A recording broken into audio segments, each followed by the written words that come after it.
जय माता the all. और लास्ट क्लास में हमने बहुत सारी बातें की सेकेंडरी मार्केट के बारे में। शेयर खरीद के रख लिया ट्रेडर, और फिर 1 महीने 2 महीने बाद 6 महीने बाद बेच दिया जब शेयर का रेट बढ़ गया, इंक्रीज हो गया।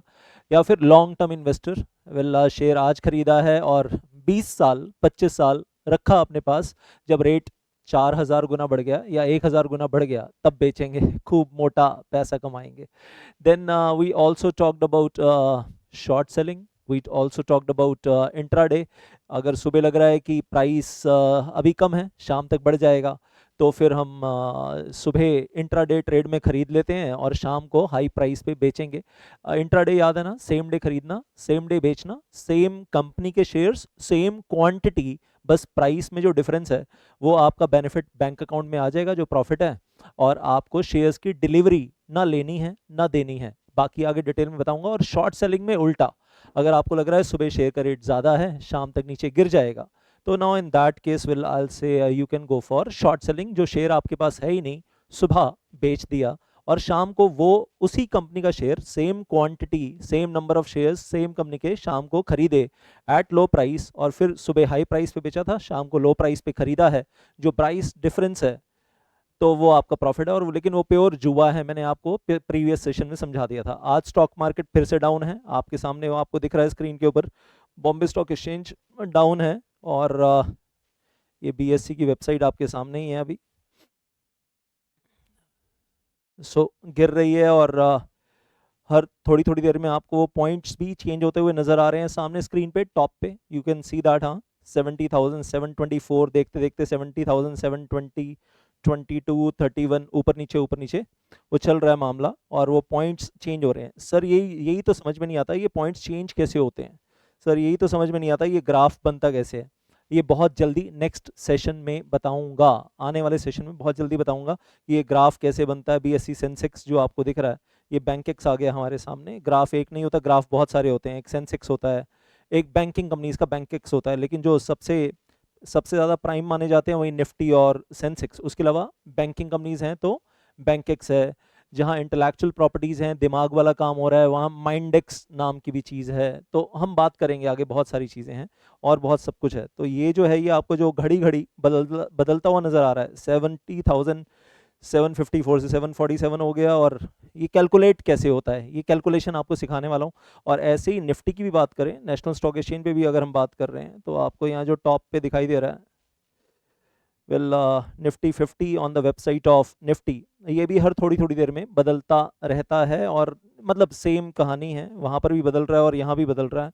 The things are changing again and again again and again. और बस इतना बोलना चाहूँगा कि कैलकुलेशन सीखने के लिए थोड़ा सा इंतज़ार करो। कैलकुलेशन सीखने के लिए एक चीज़ बोलूँ, आपका बैच शुरू हुआ, पहले दिन मार्केट डाउन थी, दूसरे दिन एकदम से जंप अप था, बाउंस बैक था, अप थी, तीसरे दिन फिर डाउन है।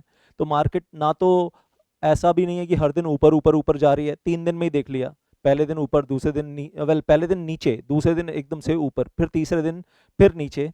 तो मतलब मार्केट में ना मिक्स्ड ट्रेंड चल रहा है, ना तो क्लियर अपवर्ड मूवमेंट है ना तो क्लियर डाउनवर्ड मूवमेंट है। एक दिन ऊपर एक दिन नीचे, एक दिन ऊपर एक दिन नीचे, अगर ये कहानी चल रही है तो मतलब मिक्स्ड ट्रेंड चल रहा है मार्केट के अंदर। That is what is going on right now. So बाकी हम आगे बात करते रहेंगे। और आज के बारे में बात करें, जब हम आज वापस क्लास में लौट कर आए हैं, तो अब हम क्या क्या बातें करने वाले हैं, just wait for that, I will put that on screen. जो हमारा इंट्रोडक्शन चल रहा है, अभी तो बहुत कुछ सीखना बाकी है भाई हमें।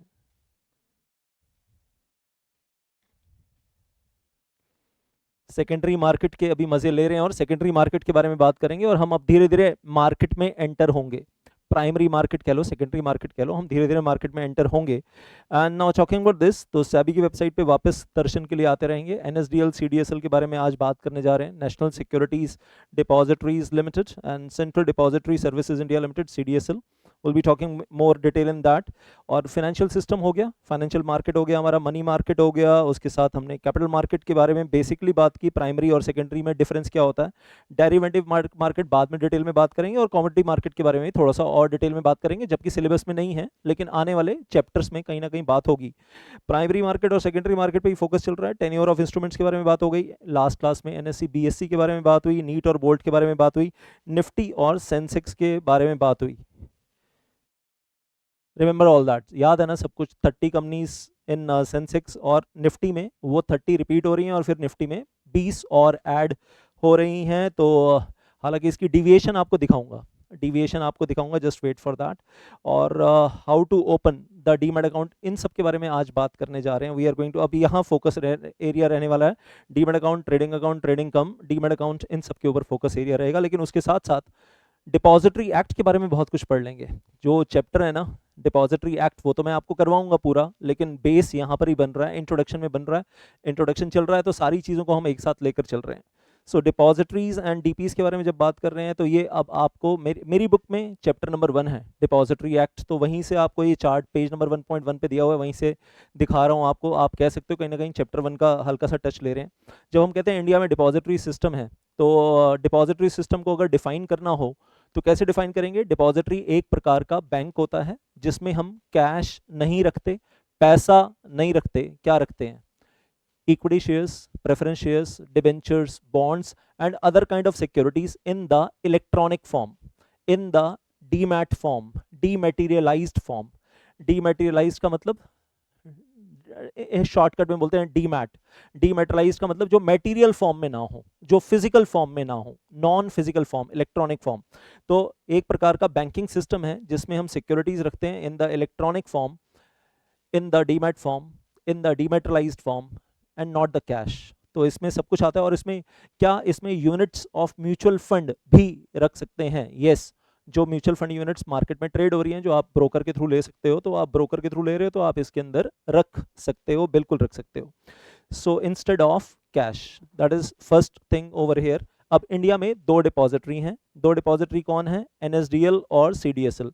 तो पूरे इंडिया में सिर्फ दो ऐसे बैंक हैं जिनमें आप सिक्योरिटीज रख सकते हैं इलेक्ट्रॉनिक फॉर्म में, डीमैट फॉर्म में। देखो, अगर हम नॉर्मल बैंकिंग सिस्टम की बात कर रहे हैं और कैश की बात कर रहे हैं, तो स्टेट बैंक ऑफ इंडिया भी है, एचडीएफसी बैंक है, पंजाब नेशनल बैंक है, बैंक ऑफ बड़ौदा है, यूनियन बैंक है, एंड सो ऑन। सरकारी बैंक भी हैं और प्राइवेट सेक्टर बैंक भी हैं, आईसीआईसीआई बैंक, कोटक बैंक, वो सारे हैं, वो तो पैसा रखने के लिए हैं। लेकिन जब हम बात कर रहे हैं equity shares, preference shares, debentures etcetera in the demat form, तो पूरे इंडिया में सिर्फ दो बैंक हैं, और बैंक नहीं बोलते उसको, डिपॉजिटरी बोलते हैं। NSDL is first depository, CDSL is second depository. और ये दोनों कंपनीज हैं, पार्टनरशिप फर्म नहीं है। NSDL, national securities depository limited, and central depository services India limited, ये दोनों कंपनीज हैं, पब्लिक कंपनीज हैं एज पर कंपनीज एक्ट 2013। बने तो प्रीवियस कंपनीज एक्ट में थे, but now governed by the new companies act. So only a company can be established as depository. LLP, partnership firm, cannot be established as depository, one thing. NSDL को बनाने वाले तीन promoters जिन्होंने मिलकर NSDL को बनाया, IDBI, national stock exchange, UTI, इन तीनों ने मिलकर NSDL को बनाया। And these are three sponsors of NSDL. On the other side, when I'm talking about CDSL, then there are two sponsors of CDSL, ICICI and Bombay stock exchange. इन दोनों ने मिलकर बनाया CDSL। तो एक तरफ IDBI, NSE और UTI ने मिलकर बनाया NSDL, एक तरफ ICICI और BSE, इन दोनों ने मिलकर बनाया CDSL। अब सुनो जरा ध्यान से, एक नॉर्मल बैंकिंग सिस्टम में और इनमें कहाँ फर्क है? अगर मुझे स्टेट बैंक ऑफ इंडिया में बैंक अकाउंट ओपन करना है, तो मैं directly state bank of India की ब्रांच में जाऊंगा और वहां जाकर अकाउंट ओपनिंग फॉर्म फिल करूंगा, फॉर्मेलिटीज पूरी करूंगा और अकाउंट ओपन कर लूंगा। और मैं भी HDFC bank, ICICI bank, Kotak bank, कोई भी बैंक है, सीधा जाऊंगा, अकाउंट ओपनिंग फॉर्म फिलअप करूंगा, फॉर्मेलिटीज पूरी करूंगा, अकाउंट ओपन करूंगा, वो हो गया। लेकिन मुझे NSDL और CDSL में अगर डीमैट अकाउंट ओपन करना है, तो मैं डायरेक्टली इनके पास नहीं जा सकता, तो मुझे कहाँ जाना पड़ेगा? DP के पास। DP की full form depository participant. Depository participant, there are many depository participants with NSDL, there are many depository participants with CDSL also. कितने हैं? कितने हैं वो नंबर अब आपको स्क्रीन पे दिख रहा है आज की तारीख में। आगे आने वाले टाइम में डेटा चेंज हो जाएगा, प्लस माइनस हो जाएगा, अलग बात है। NSDL के पास 287 डिपॉजिटरी पार्टिसिपेंट्स हैं, CDSL के पास तो और ज़्यादा हैं, 652 डिपॉजिटरी पार्टिसिपेंट्स हैं। ये डेटा कब का है? 25 जनवरी 2024 का डेटा है। सोर्स क्या है? SEBI की वेबसाइट पे जो दिख रहा है, आपको अभी दिखाऊंगा तो, लेकिन इसमें ना आने वाले टाइम में प्लस माइनस होगा, वो नंबर चेंज होगा, वो एग्जाम के लिए रेलिवेंट नहीं है, कोई नहीं पूछेगा कितने डीपीज हैं, nobody is going to ask, सिर्फ अपनी जानकारी के लिए है और कुछ नहीं है। अब एक चीज़ ध्यान से सुनना, as per depository act 1996, as per depository act 1996 depository और डीपी के बीच में प्रिंसिपल एजेंट रिलेशनशिप होता है। Depository and DPs have the principal agent relationship, चाहे वो एनएसडीएल हो चाहे वो सीडीएसएल हो। तो एनएसडीएल का अपने डिपॉजिटरी पार्टिसिपेंट्स के साथ प्रिंसिपल एजेंट रिलेशनशिप है, सीडीएसएल का अपने डिपॉजिटरी पार्टिसिपेंट्स के साथ प्रिंसिपल एजेंट रिलेशनशिप है।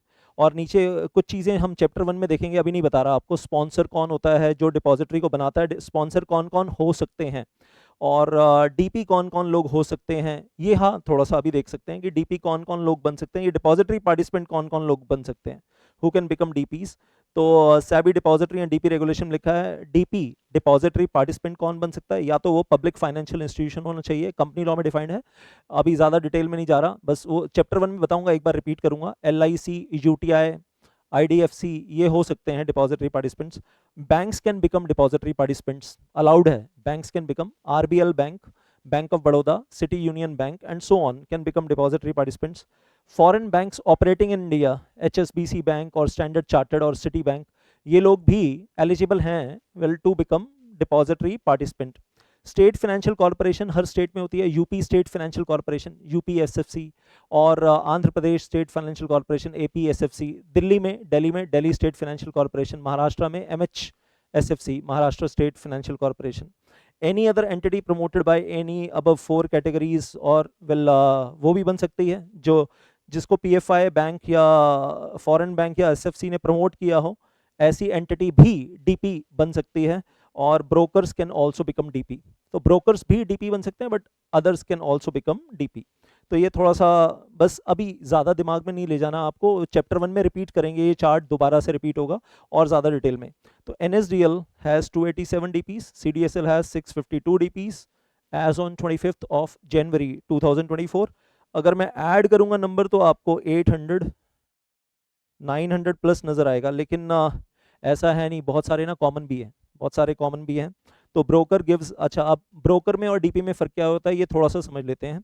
Broker gives broking services, that is he gives trading facility. एक ब्रोकर क्या करता है, क्योंकि हम सेकेंडरी मार्केट के बारे में बात कर रहे हैं तो पता होना चाहिए ना।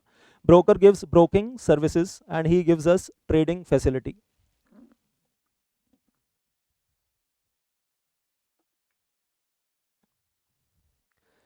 Now he gives us trading account, broker हमें एक ट्रेडिंग अकाउंट देता है ट्रेड करने के लिए, सेलिंग बाइंग करने के लिए। We place our buy order sell order in our trading account, हम अपना बाय ऑर्डर सेल ऑर्डर वो अपने ट्रेडिंग अकाउंट में डालते हैं। उस ट्रेडिंग अकाउंट का लॉगिन आईडी पासवर्ड हमारे पास होता है, या ऐप में है तो OTP जनरेट होता है, हम ऐप में जाते हैं, जो हमें ऐप मिली हुई है एंजल 1 की ऐप है या जो भी है, उस ऐप में गए, लॉगिन आईडी पासवर्ड डाला अपना, या डायरेक्टली जैसे लॉगिन किया तो OTP मांगा तो OTP डाला जो फ़ोन पे आया और लॉगिन कर लिया, अपना बाय ऑर्डर सेल ऑर्डर पंच कर दिया ब्रोकर के पोर्टल पे या ब्रोकर की ऐप में।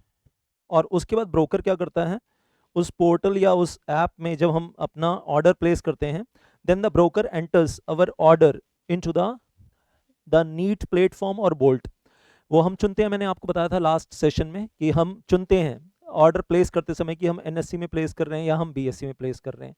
तो क्योंकि हम चुनाव कर रहे हैं तो जो भी हमने चुनाव किया NSE या BSE, ब्रोकर अकॉर्डिंगली उठाकर उस ऑर्डर को इमीडिएटली, और ब्रोकर मैनुअली नहीं कर रहा, ये सारा काम ऑटोमेटिकली सॉफ्टवेयर कर रहा है।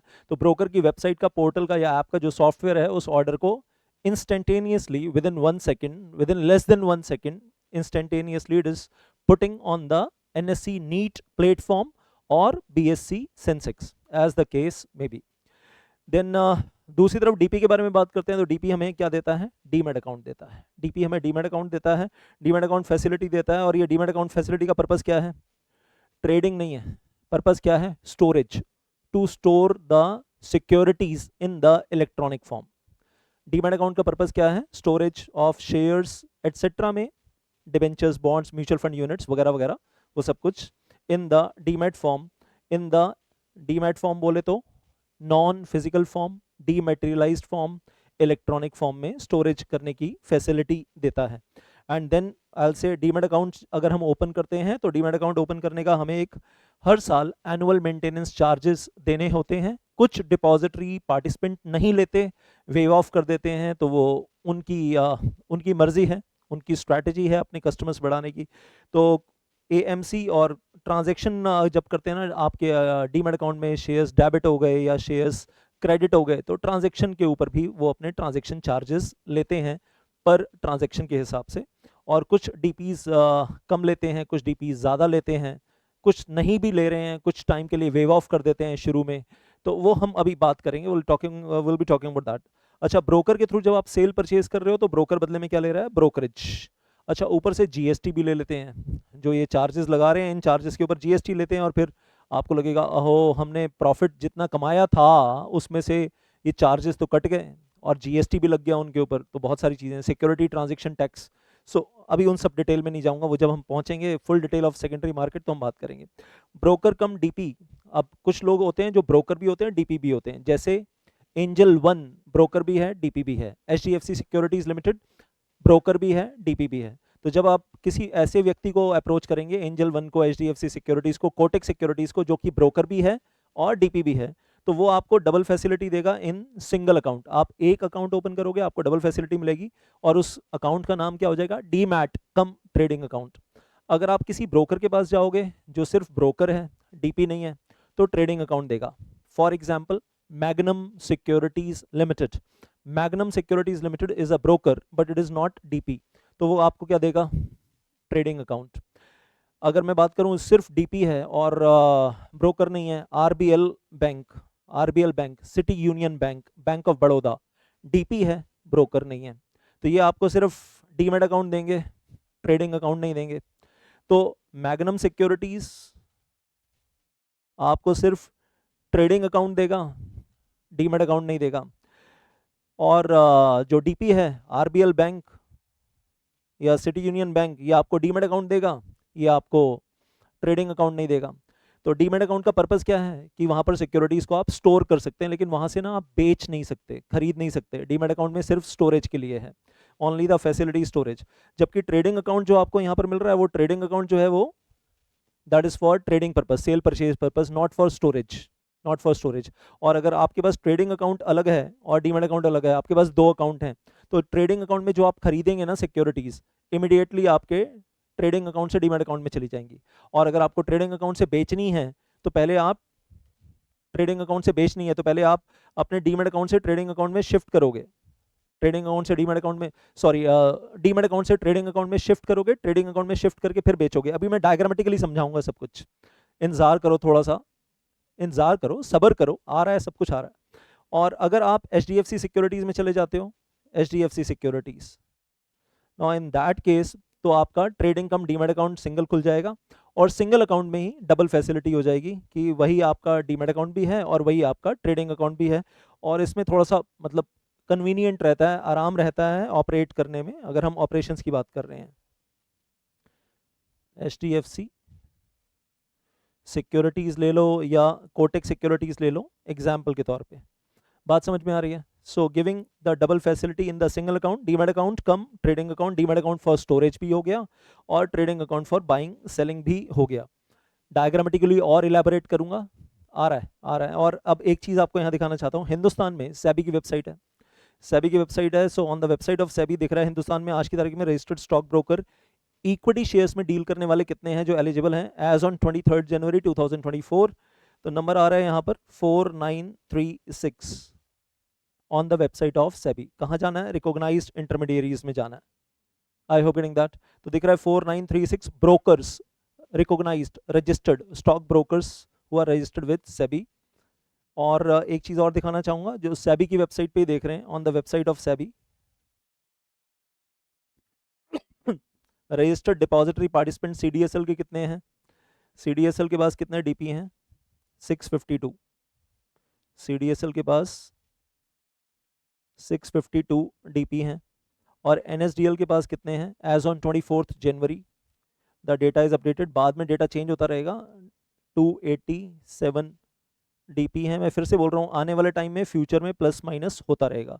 अब मैं अगर यहाँ डाउनलोड पे क्लिक करूंगा तो वो एक्सेल शीट डाउनलोड हो जाएगी जिसमें सब आ जाएगा। कल को आप ट्रेनिंग करने के लिए जा सकते हो यहाँ पर, कल को जॉब करने के लिए कंपनी सेक्रेटरी भी बन सकते हो आप, CDSL NSDL के, you can become company secretary, assistant company secretary. तो इनका सारा डिटेल आपको यहाँ पर मिल जाएगा, एड्रेस मिल जाएगा, ईमेल आईडी। सर अभी खोल के दिखा दो, अंदर से आवाज़ आ रही है, दिल में से अभी नहीं दिखाऊंगा, वो उसमें टाइम फिर ज़्यादा लग जाएगा। So maybe not today, maybe in next session tomorrow और डे आफ्टर। और CDSL की वेबसाइट खोलता हूँ तो CDSL की वेबसाइट पे क्या दिखता है मुझे यहाँ पर कि depository participants are, number of DPs दिखते हैं 583। तो मैं थोड़ा सा हैरान होता हूँ, SEBI की वेबसाइट पे कह रहे हैं 652 एज ऑन 24 जनवरी 2024, डेट भी दे रहे हैं। तो SEBI ने अपनी वेबसाइट को अपडेट किया है, CDSL ने अपनी वेबसाइट को अपडेट नहीं किया, पुराना नंबर दिखा रहे हैं और 583 दिखा रहे हैं, जबकि अभी बढ़कर 583 से 652 DPs हो चुके हैं, SEBI की वेबसाइट जो अपनी अपडेट दिखा रही है। तो मैं मान लेता हूँ कि CDSL ने अपनी वेबसाइट पे पुराना नंबर दिया हुआ है 583 और एक्चुअली 652 है। SEBI की वेबसाइट कह रही है we are updated up to 24 January 2024। फिर NSDL का भी है, मैं उसमें डिटेल में नहीं जा रहा मतलब एट दिस मोमेंट। अब आपको कुछ बता रहा हूँ, समझा रहा हूँ, ध्यान से सुनना मेरी बात। एक तरफ हम बात कर रहे हैं national stock exchange, Bombay stock exchange, NSE BSE और उनका ट्रेडिंग प्लेटफॉर्म है नीट और बोल्ट, और दूसरी तरफ है NSDL CDSL। दोनों तरफ जी फर्क क्या है, what is the difference between the two? एक तरफ ये जो NSE और BSE है ये क्या रोल प्ले कर रहे हैं, दूसरी तरफ वो जो CDSL और NSDL है वो क्या रोल प्ले कर रहे हैं। तो जब हम बोलते हैं NSE BSE ये सिर्फ क्या है, ट्रेडिंग प्लेटफॉर्म्स, और यहाँ क्या होता है, ट्रेड होता है, यहाँ स्टोरेज नहीं होती है, राइट। सेकेंडरी मार्केट की बातें हो रही है, अल्टीमेटली जाना तो सबने सेकेंडरी मार्केट में है, जो प्राइमरी मार्केट में भी अलॉटमेंट लेता है वो सेकेंडरी मार्केट में जाकर बेचता है। तो हमें तो सेकेंडरी मार्केट में फाइनली एक्टिव होना ही है। तो ट्रेडिंग प्लेटफॉर्म्स हैं ब्रोकर्स के थ्रू सेल परचेज करने के लिए। NSDL CDSL जो है वो ट्रेडिंग प्लेटफॉर्म नहीं है। तो यहाँ पर ट्रेडिंग प्लेटफॉर्म है ओनली फॉर बाइंग सेलिंग, यही करना है यहाँ आकर, और क्या करना है। और इसके अलावा शॉर्ट सेलिंग भी है, इंट्राडे भी है, ऑप्शन भी है, डेरिवेटिव्स भी है। मतलब कुल मिलाकर यही कहानी हो रही है यहाँ पर, that is what is happening here. Derivative trade भी हो रहा है यहाँ, options, call option, put option, वो सब चल रहा है। On the other side if I am talking of NSDL CDSL, तो ये ट्रेडिंग प्लेटफॉर्म नहीं है, ये सिर्फ क्या है, डिपॉजिटरी हैं, बैंक्स की तरह हैं और स्टोरेज का काम कर रहे हैं NSDL CDSL। So these are depositories, two depositories, तो उधर वो दो ट्रेडिंग प्लेटफॉर्म हैं NSE BSE नीट और बोल्ट, और इधर क्या है, ये जो दो डिपॉजिटरी हैं ये सिर्फ वेयर हाउस का काम कर रहे हैं। Two depositories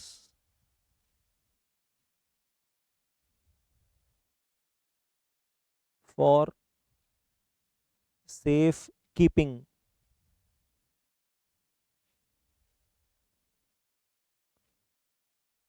for the safekeeping of securities in the demat form.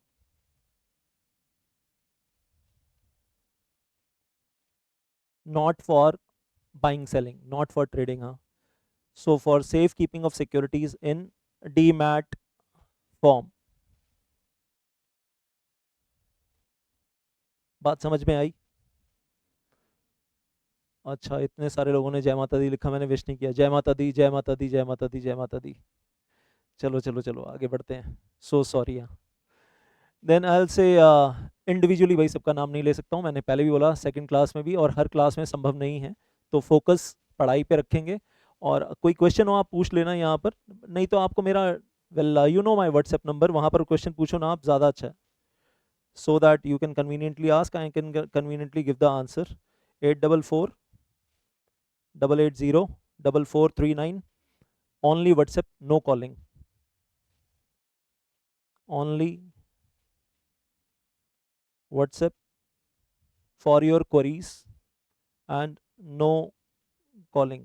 Call करने के लिए नहीं है, आप कॉल करेंगे मैं उठा नहीं पाऊंगा ना, इतने सारे बच्चों का फ़ोन उठाना संभव नहीं है। तो प्लीज़ प्लीज़ प्लीज़ व्हाट्सएप के ऊपर वॉइस मैसेज डालो, टेक्स्ट मैसेज डालो, I will give all the answers, ठीक है। अच्छा, नंबर यहाँ चैट में भी लिख दिया एक ने, किसी ने, well thank you Sahil, and बाकी लोग कॉपी कर लो। ये तो वैसे शुरू से पता ही है आप सब लोगों को, यूट्यूब पे भी दिया हुआ मैंने, 8448804439।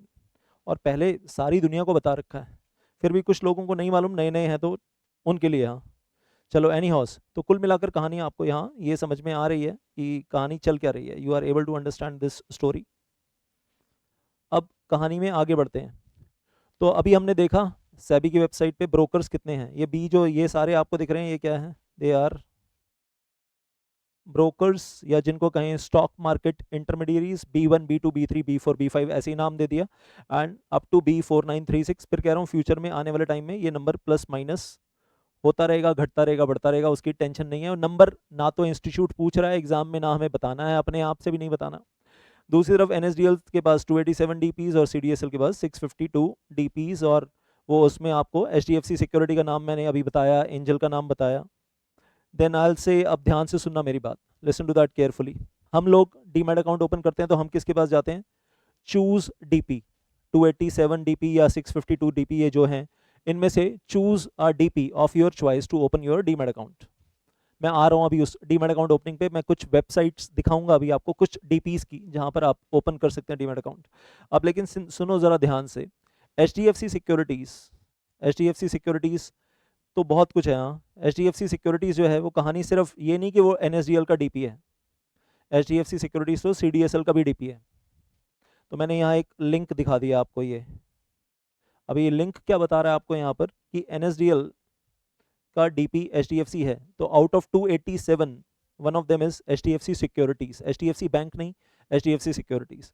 और ऐसे इधर ये लिंक क्या दिखा रहा है आपको कि CDSL के जो 652 DPs हैं उनमें से एक HDFC सिक्योरिटीज हैं।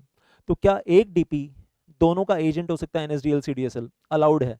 कुछ DPs ऐसे भी हैं जो सिर्फ NSDL के साथ हैं, CDSL के साथ नहीं है। या कुछ DPs ऐसे हैं जो सिर्फ CDSL के साथ हैं। ऑब्वियसली इतना बड़ा नंबर है, 652 है, तो ये इसमें से ऐसे बहुत सारे हैं जो सिर्फ CDSL के साथ हैं और NSDL के साथ अटैच्ड नहीं है। लेकिन एग्जाम्पल के तौर पे आपको एक एग्जाम्पल दिया HDFC सिक्योरिटीज का, and HDFC Securities is DP of NSDL also and DP of CDSL also. On the other hand, Angel One is DP of CDSL only. DP of CDSL only. और HDFC Securities is DP of both. DP of NSDL and CDSL both. दोनों का DP है, दोनों का DP है। तो अभी कहानी ये है कि भाई अपनी मर्जी होती है ना ये DP की, कि उसको सिर्फ NSDL के साथ जुड़ना है या CDSL के साथ या दोनों के साथ जुड़ना है। और HDFC के बारे में बात करूं तो HDFC is a registered broker in the broker regulations, SEBI broker regulations. और ये जो 4936 ब्रोकर्स आपको नजर आ रहे हैं, इनमें से एक HDFC सिक्योरिटीज भी है। तो HDFC सिक्योरिटीज तो यार मतलब NSDL का DP भी है, CDSL का DP भी है, और सेबी रजिस्टर्ड ब्रोकर भी है। और वेल HDFC सिक्योरिटीज की वेबसाइट पे जाकर देखना, गो टू द वेबसाइट, तो आपको मिल जाएगा कि HDFC के पास एक सेबी रजिस्ट्रेशन नंबर है एज ब्रोकर, एक सेबी रजिस्ट्रेशन नंबर है एज DP। दो दो सेबी रजिस्ट्रेशन नंबर ले रखे हैं, एक एज ब्रोकर, एक एज DP। फिर NSDL के पास, सॉरी HDFC सिक्योरिटीज की बात कर रहा हूँ, अगर गलती हुई है तो I am sorry for that. HDFC securities is the focus area. तो HDFC सिक्योरिटीज के पास एक सेबी रजिस्ट्रेशन नंबर है एज ब्रोकर, एक सेबी रजिस्ट्रेशन नंबर है एज DP। फिर इन्होंने एक DP ID नंबर लिया हुआ है NSDL से और एक DP ID नंबर लिया हुआ है CDSL से। इतने सारे नंबर लिए हुए हैं, एक DP ID नंबर NSDL से और एक DP ID नंबर CDSL से। और HDFC की वेबसाइट पे आपको फ्रंट होम पेज पे सारे नंबर दिखेंगे।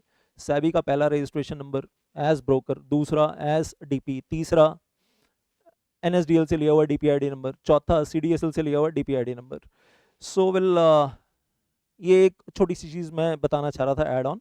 और एंजल वन की बात कर रहा हूँ, तो एंजल वन के पास एक नंबर तो वो CDSL से लिया हुआ है obviously, as DP ID number NSDL से नहीं लिया हुआ है, NSDL के साथ कनेक्शन नहीं है। But then Angel One is also a broker. It is also a broker registered with SEBI. तो एक सेबी रजिस्ट्रेशन नंबर लिया हुआ है एज ब्रोकर, एक सेबी रजिस्ट्रेशन नंबर लिया हुआ है एज डीपी, एक डीपी आईडी नंबर लिया हुआ है फ्रॉम सीडीएसएल। वो भी आपको एंजल वन की वेबसाइट पे सब दिख जाएंगे। अभी थोड़ी देर में दिखा भी दूंगा, आपको पढ़वा भी दूंगा एंजल वन की वेबसाइट के ऊपर। आई होप गेटिंग दैट।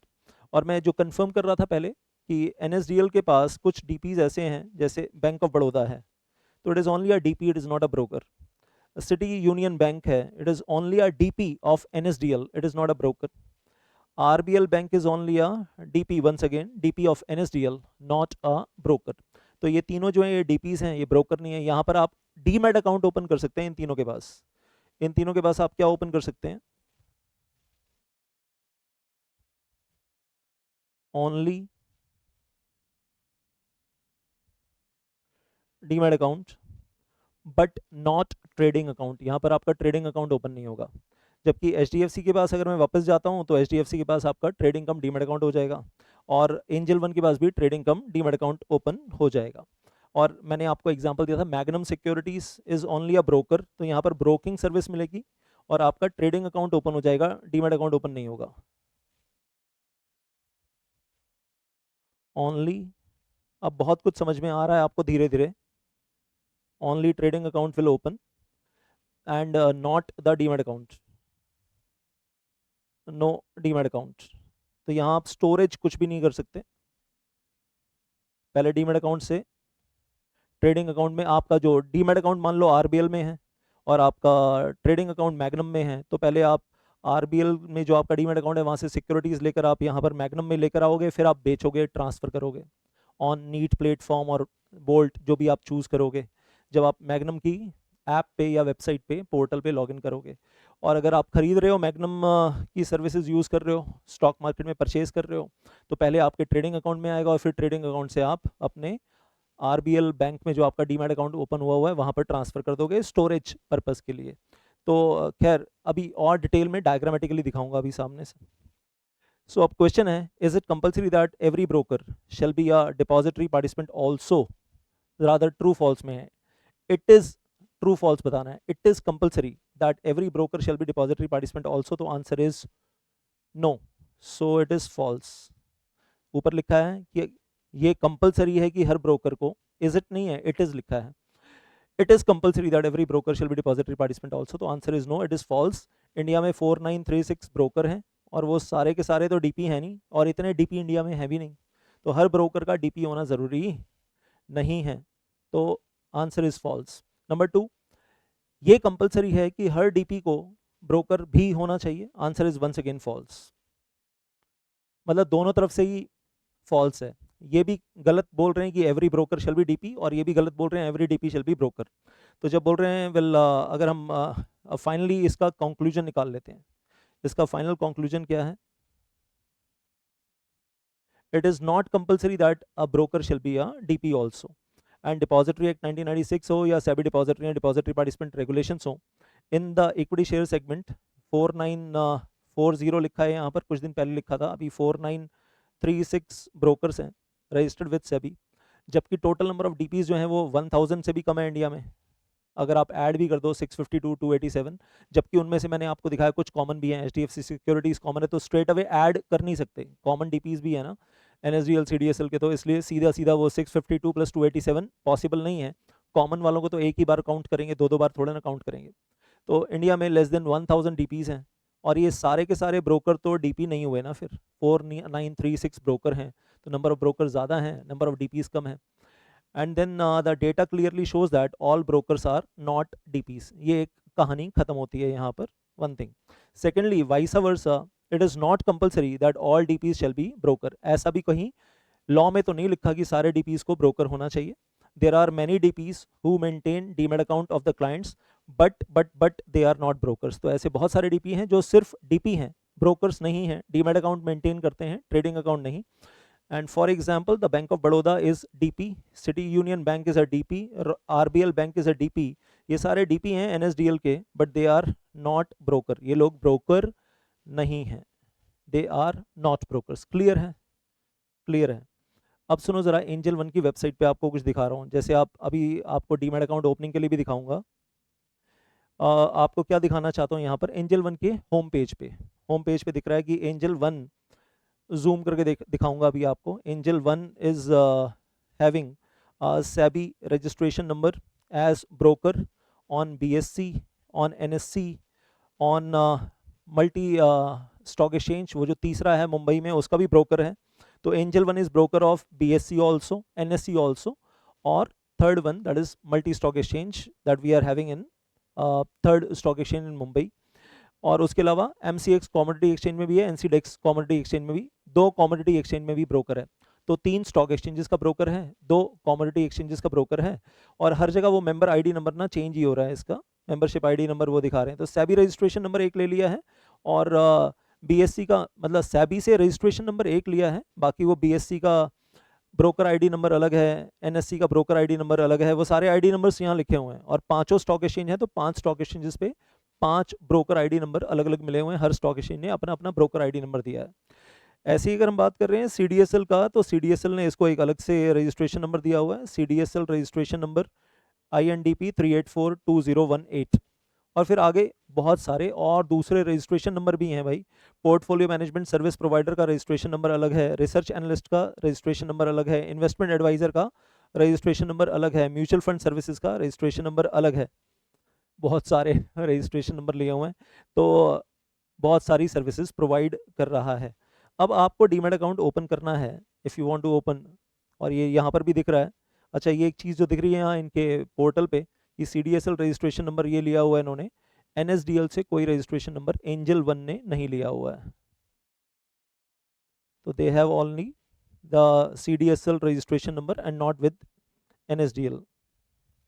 अभी आपको, ये तो पावर पॉइंट स्लाइड थी, now I am taking you somewhere to my portal, इनके पोर्टल पे लेकर जा रहा हूँ आपको।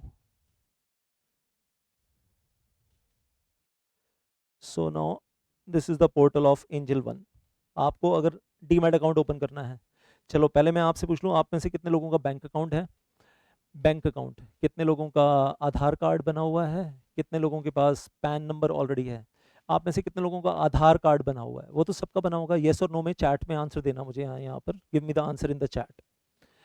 और दूसरी चीज़, कितने लोगों के पास बैंक अकाउंट है? तो जितने लोगों के पास बैंक अकाउंट है ना, वो बी लिख दें चैट के अंदर, तो मुझे पता चल जाएगा कि आप बैंक अकाउंट है आप लिख रहे हो। आधार कार्ड जिसके पास है वो ए लिख दे, और जिसके पास बैंक अकाउंट है वो बी लिख दे, और जिसके पास दोनों है वो ए बी लिख दे। अच्छा, चैट भागी जा रही है, ए बी ए बी, वो सब चल रहा है, सब कुछ मतलब है आप लोगों के पास।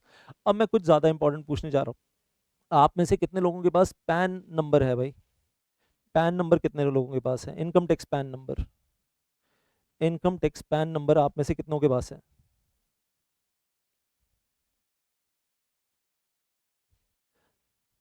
वाई चले आ रहे हैं, वेरी गुड वेरी गुड।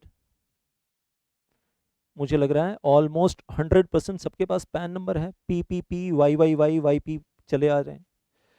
बड़े अमीर अमीर लोग बैठे हैं भाई। हाँ, पैन नंबर भी है, या पापा ने वैसे ही खाली पीली ले दिया आपको? बच्चा 18 साल का हो गया है, इनकम टैक्स पैन नंबर ले दो। चाहे इनकम के नाम पे कुछ नहीं है, पॉकेट मनी आ रही है, सिर्फ पॉकेट मनी खाली, और वो भी महीना खत्म होने से पहले खत्म हो जाती है।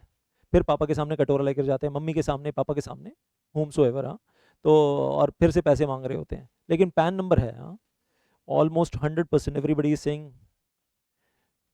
अब लोट पोट होने की जरूरत नहीं है, पापा को दिखा देना ये वाला सेशन। हाँ, ये देखो पापा, पॉकेट मनी का मजाक उड़ रहा है हमारी। चलो, अब अगला काम, किसी के पास डीमैट अकाउंट है पहले से, ये बताना मुझे। तो डी लिखना जरा चैट के अंदर, डी। अगर आपका डीमैट अकाउंट पहले से है, write down in the chat, then I am coming back.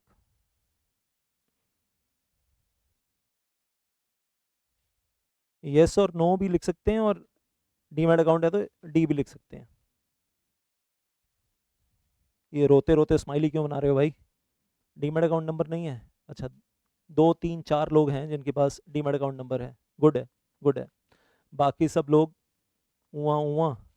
चलो, अब आप यहाँ आ जाओ, जिसको ओपन करना है घर बैठ के ओपन हो जाएगा, 10 15 मिनट का काम है।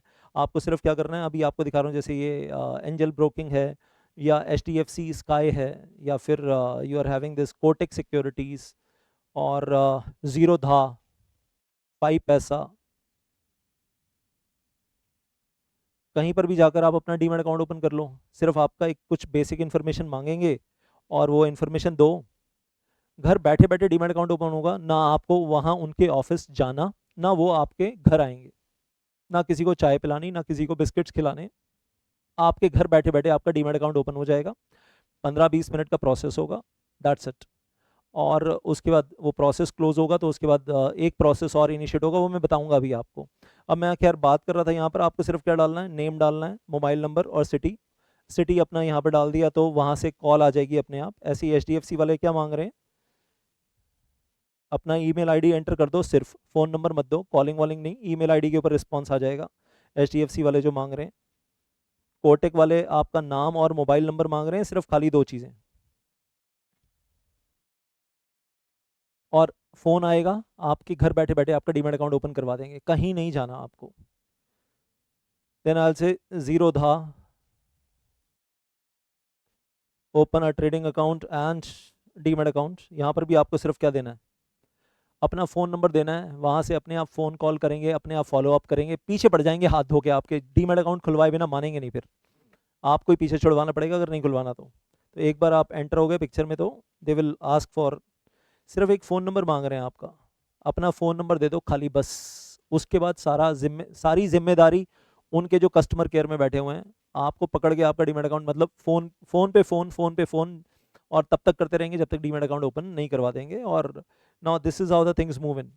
एंड अभी मैं आपको एंजल वन पे लेकर आ रहा था वापस, देखो यहाँ पर क्या लिखा हुआ है, invest without extra cost, zero brokerage on equity delivery trades. अगर आप एक्चुअल डिलीवरी ले रहे हो, एक्चुअल डिलीवरी दे रहे हो, आज शेयर्स खरीदे, डिलीवरी ली और 2 दिन बाद बेचे, डिलीवरी दी, जीरो ब्रोकरेज।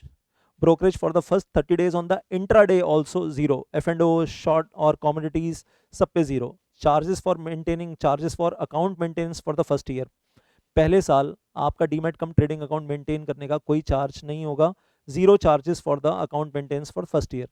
सेकेंड ईयर से AMC होगा, एनुअल मेंटेनेंस चार्ज होगा, जो हर साल एक फिक्स्ड अमाउंट होगा।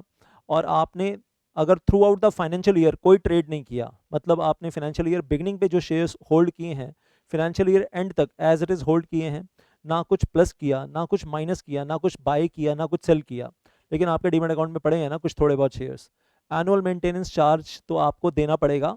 वो चाहे पूरे साल की ट्रेडिंग जीरो है, वो तो आपको हर साल लगेगा, सेकेंड ईयर से लगेगा, फर्स्ट ईयर में जीरो है। तो अगर आपको अच्छा लग रहा है तो आप यहाँ पर, अगर इनका ऑफर अच्छा लग रहा है तो यहाँ पर ओपन करवा सकते हैं। बाकी वो what is a demat account, एक ही डीमैट अकाउंट खोल के आप उसमें इक्विटी शेयर्स भी, डिबेंचर्स भी, सिंगल डीमैट अकाउंट में equity shares, debentures, preference shares, units of mutual fund, सब कुछ रख सकते हो। आपको मल्टीपल डीमैट अकाउंट्स ओपन करने की ज़रूरत नहीं है। अपने ट्रेडिंग प्लेटफॉर्म की थोड़ी सी यहाँ तारीफ़ें कर रहे हैं, अपने फीचर्स बता रहे हैं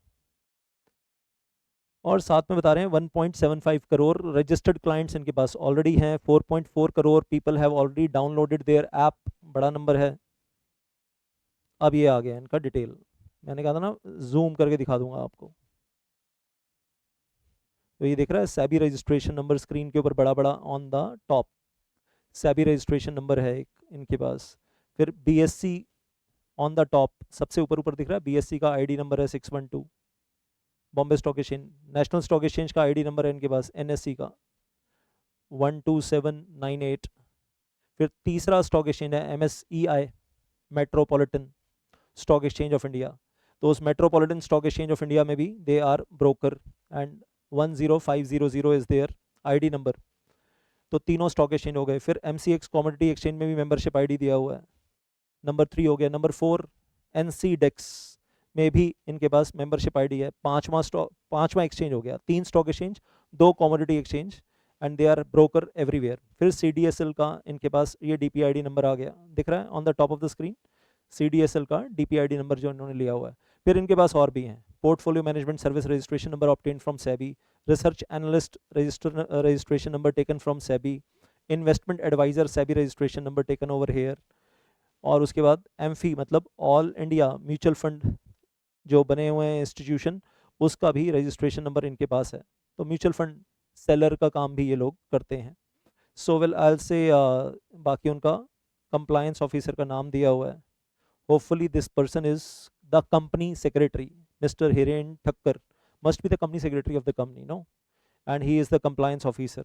तो ये ऐसे कुछ इन्फॉर्मेशन आपको इस तरीके से हर वेबसाइट पे मिल जाएगी।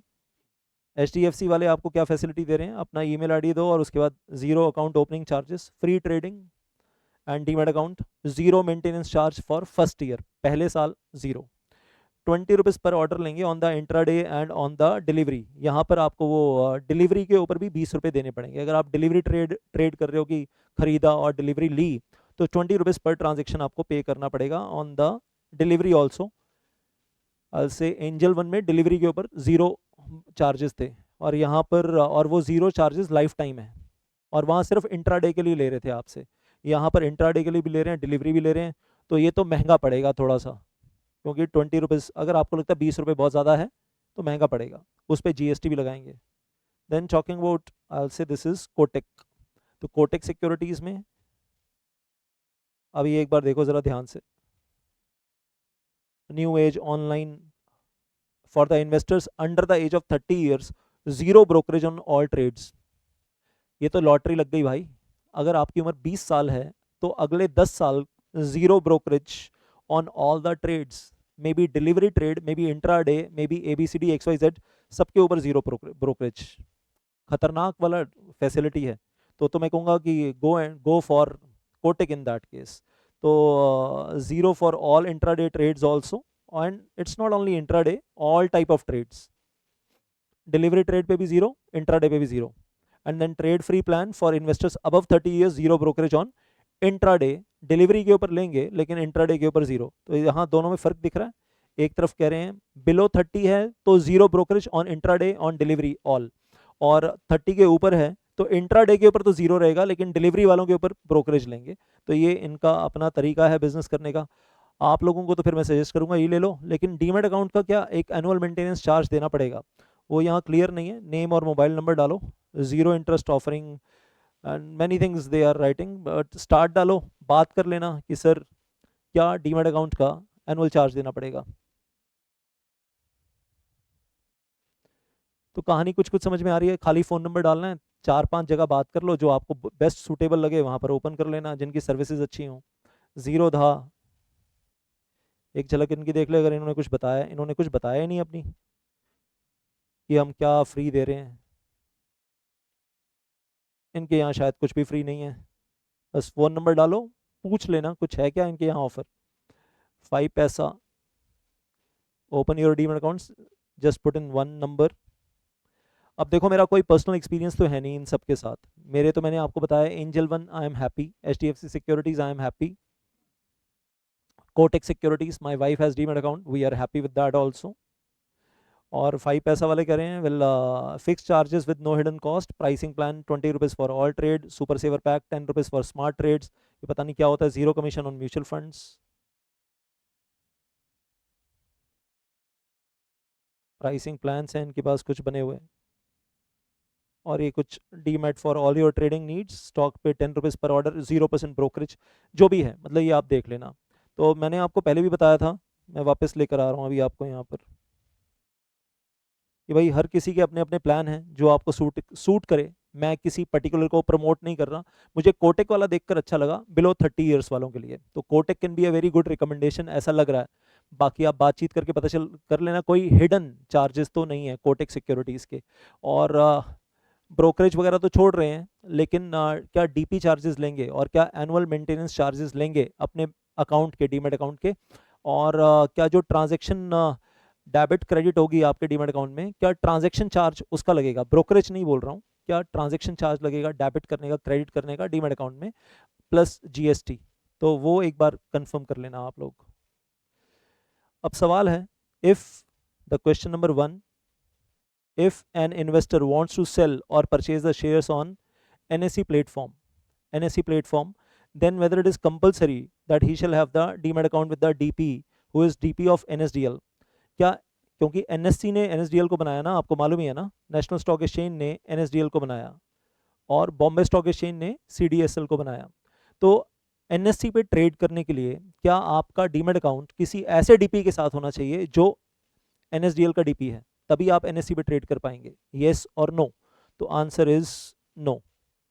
अगर आपका अकाउंट एंजल वन में भी है, अगर आपका अकाउंट एंजल वन में है and angel One is DP of CDSL,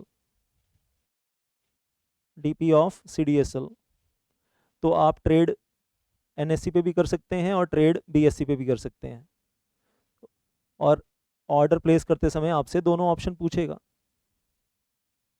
या आपको BSE पे ट्रेड करना है या आपको NSE पे ट्रेड करना है, तो दोनों अलाउड है। तो ऐसा तो नहीं है कि अगर आपका एंजल वन में डीमैट अकाउंट है तो आप ट्रेड सिर्फ BSE पे करोगे, ऐसा तो नहीं है, both are allowed.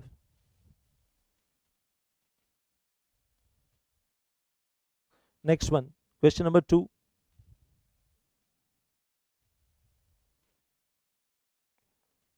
if an investor wants to sell or purchase the shares on the Bombay Stock Exchange platform Bolt, it is whether it is compulsory that he shall have the demat account with the DP who is DP of CDSL. Answer is once again no.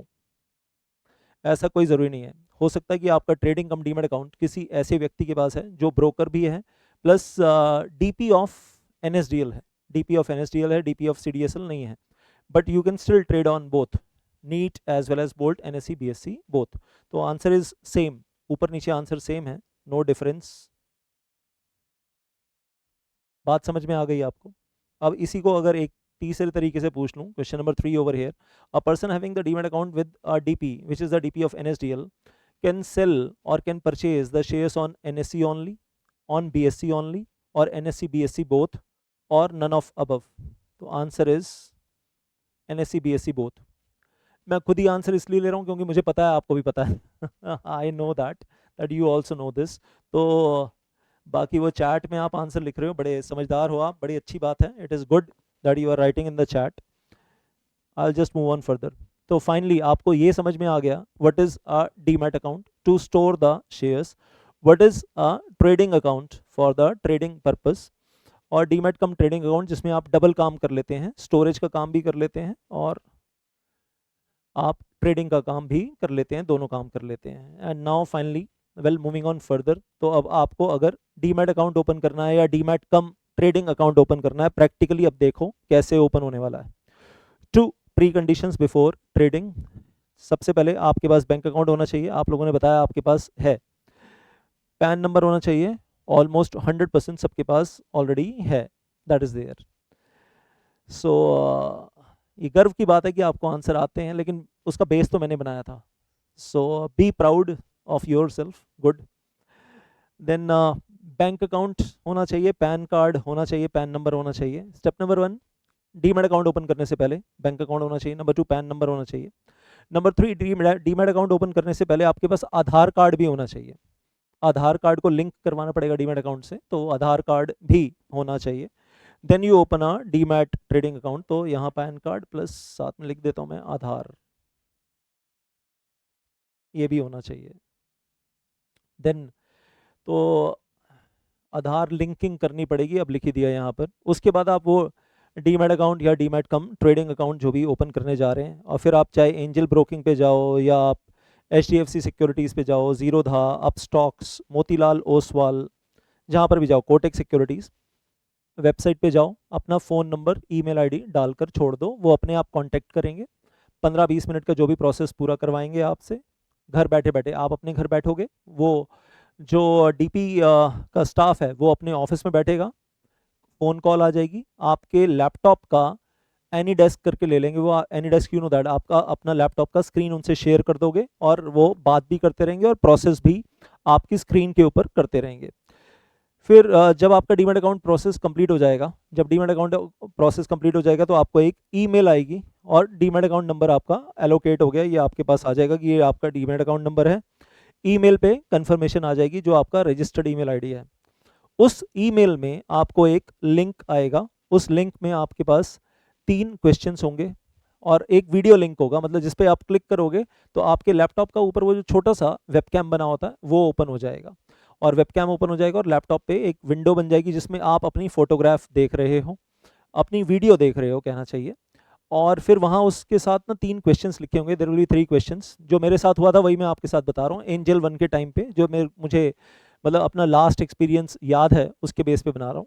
तो आपसे पूछेंगे what is your name, question number 1 आप बता रहे हो my name is so and so. उसके बाद पूछेंगे what is your father's name और मदर्स नेम, तो आप बता रहे हो my mother's name is so and so या my father's name is so and so. उसके बाद नंबर 3 आपसे पूछेंगे what is your date of birth, तो आप बता रहे हो my date of birth is so and so. Thank you so much किया, और उसके बाद आपने सबमिट किया। ये बोलने के बाद वीडियो केवाईसी हो गया आपका, और जैसे ही आपने सबमिट किया तो हम कहेंगे वो वीडियो केवाईसी आपका वहाँ से सक्सेसफुल हो गया।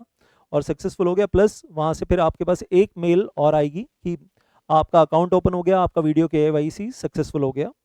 एक मेल आएगी और उसमें एक नॉमिनेशन लेटर होगा कि आप एक नॉमिनी अपॉइंट करो, जैसे बैंक अकाउंट में होता है डीमैट अकाउंट में नॉमिनी अपॉइंट करो कि डीमैट अकाउंट होल्डर की डेथ अगर हो गई तो यहाँ जितने भी सिक्योरिटीज़ हैं इस डीमैट अकाउंट में वो सारे के सारे आपके नॉमिनी के डीमैट अकाउंट में ट्रांसफ़र कर दिए जाएंगे। तो ये कंपलसरी है, और वो आपके पास मेल आएगी, प्रिंट आउट लीजिए उस नॉमिनेशन फॉर्म का, साइन कीजिए, और जो गिवन एड्रेस है उसके ऊपर स्पीड पोस्ट रजिस्टर्ड पोस्ट से फटाफट भेज दीजिए। So this is the whole process. और फिर से बोल रहा हूँ, ना आपको किसी के ऑफिस में जाना है चलकर, ना ये लोग आपके घर चलकर आएंगे, सब कुछ ऑनलाइन है। Everything is 100% purely online. बाकी आप चलकर जाना चाहो आपकी मर्जी है, मतलब मना थोड़े ना कर रहे हैं। आप कोटक महिंद्रा बैंक की किसी भी ब्रांच में चले जाओ, HDFC बैंक की किसी भी ब्रांच में चले जाओ, एक तरफ ना उन्होंने काउंटर लगा रखा है अलग से, HDFC बैंक है लेकिन अंदर काउंटर किसका लगा हुआ है, HDFC सिक्योरिटीज लिमिटेड का एक छोटा सा काउंटर लगा हुआ है। अंदर जाकर बोलना मुझे डीमैट अकाउंट ओपन करना है, और आपका डीमैट अकाउंट वहीं पर ओपन करवा देंगे। और अगर उसी बैंक में आपका बैंक अकाउंट पहले से है तो और ज़्यादा अच्छा है, तो आपका बैंक अकाउंट भी वही है और आपका डीमैट कम ट्रेडिंग अकाउंट भी वहीं पर खुलवा देंगे। आप कोटक बैंक में चलकर जा रहे हो और वहाँ पर कोटक बैंक के अंदर एक कोटक सिक्योरिटीज़ की एम्प्लॉई बैठी है एक टेबल चेयर पे, आपको लगेगा आप कोटक बैंक में हो, लेकिन वो पर्टिकुलर काउंटर बैंक का नहीं है, वो particular counter Kotak securities limited की एम्प्लॉई वहां पर बैठी है। और कोटक बैंक लिमिटेड और Kotak securities limited are two different companies, two different separate legal entities, right. तो लेकिन बैठी है वो वहाँ पर, तो आप जाओगे कोटक बैंक में जहाँ पर आपका बैंक अकाउंट ऑलरेडी है। मान लो आपका कोटक बैंक में बैंक अकाउंट ऑलरेडी है, तो कोटक सिक्योरिटीज़ लिमिटेड की वहाँ पर जो भी उन्होंने रिसेप्शनिस्ट बिठाई हुई है या एडवाइज़र है, वो लड़की है लड़का है, वो आपको एक फॉर्म फिलअप करवा लेंगे और आपका KYC ऑन द स्पॉट करवा के आपका डीमैट अकाउंट ओपन कर देंगे। तो आपको लगेगा आपने कोटक बैंक में ओपन किया है, एक्चुअली नो, कोटक बैंक में ओपन नहीं किया, कोटक सिक्योरिटीज़ लिमिटेड में ओपन किया है। और अगर आपका कोटक बैंक का लॉगिन आईडी पासवर्ड पहले से बना हुआ है बैंक के ऐप के ऊपर या बैंक के पोर्टल पे, तो कोटक सिक्योरिटीज पे अभी दूसरा सेपरेट एक लॉगिन आईडी आपका और भी बनवा देंगे। So that is how the things are there for trading cum demat account. फिर आगे बढ़ते हैं, तो as we are saying choose your DP, अपना डीपी खुद चुनिए, चुनाव कीजिए। अब सुनो जरा ध्यान से, 2-3 एग्जाम्पल ले रहा हूं ताकि हमेशा के लिए क्लैरिटी रहे।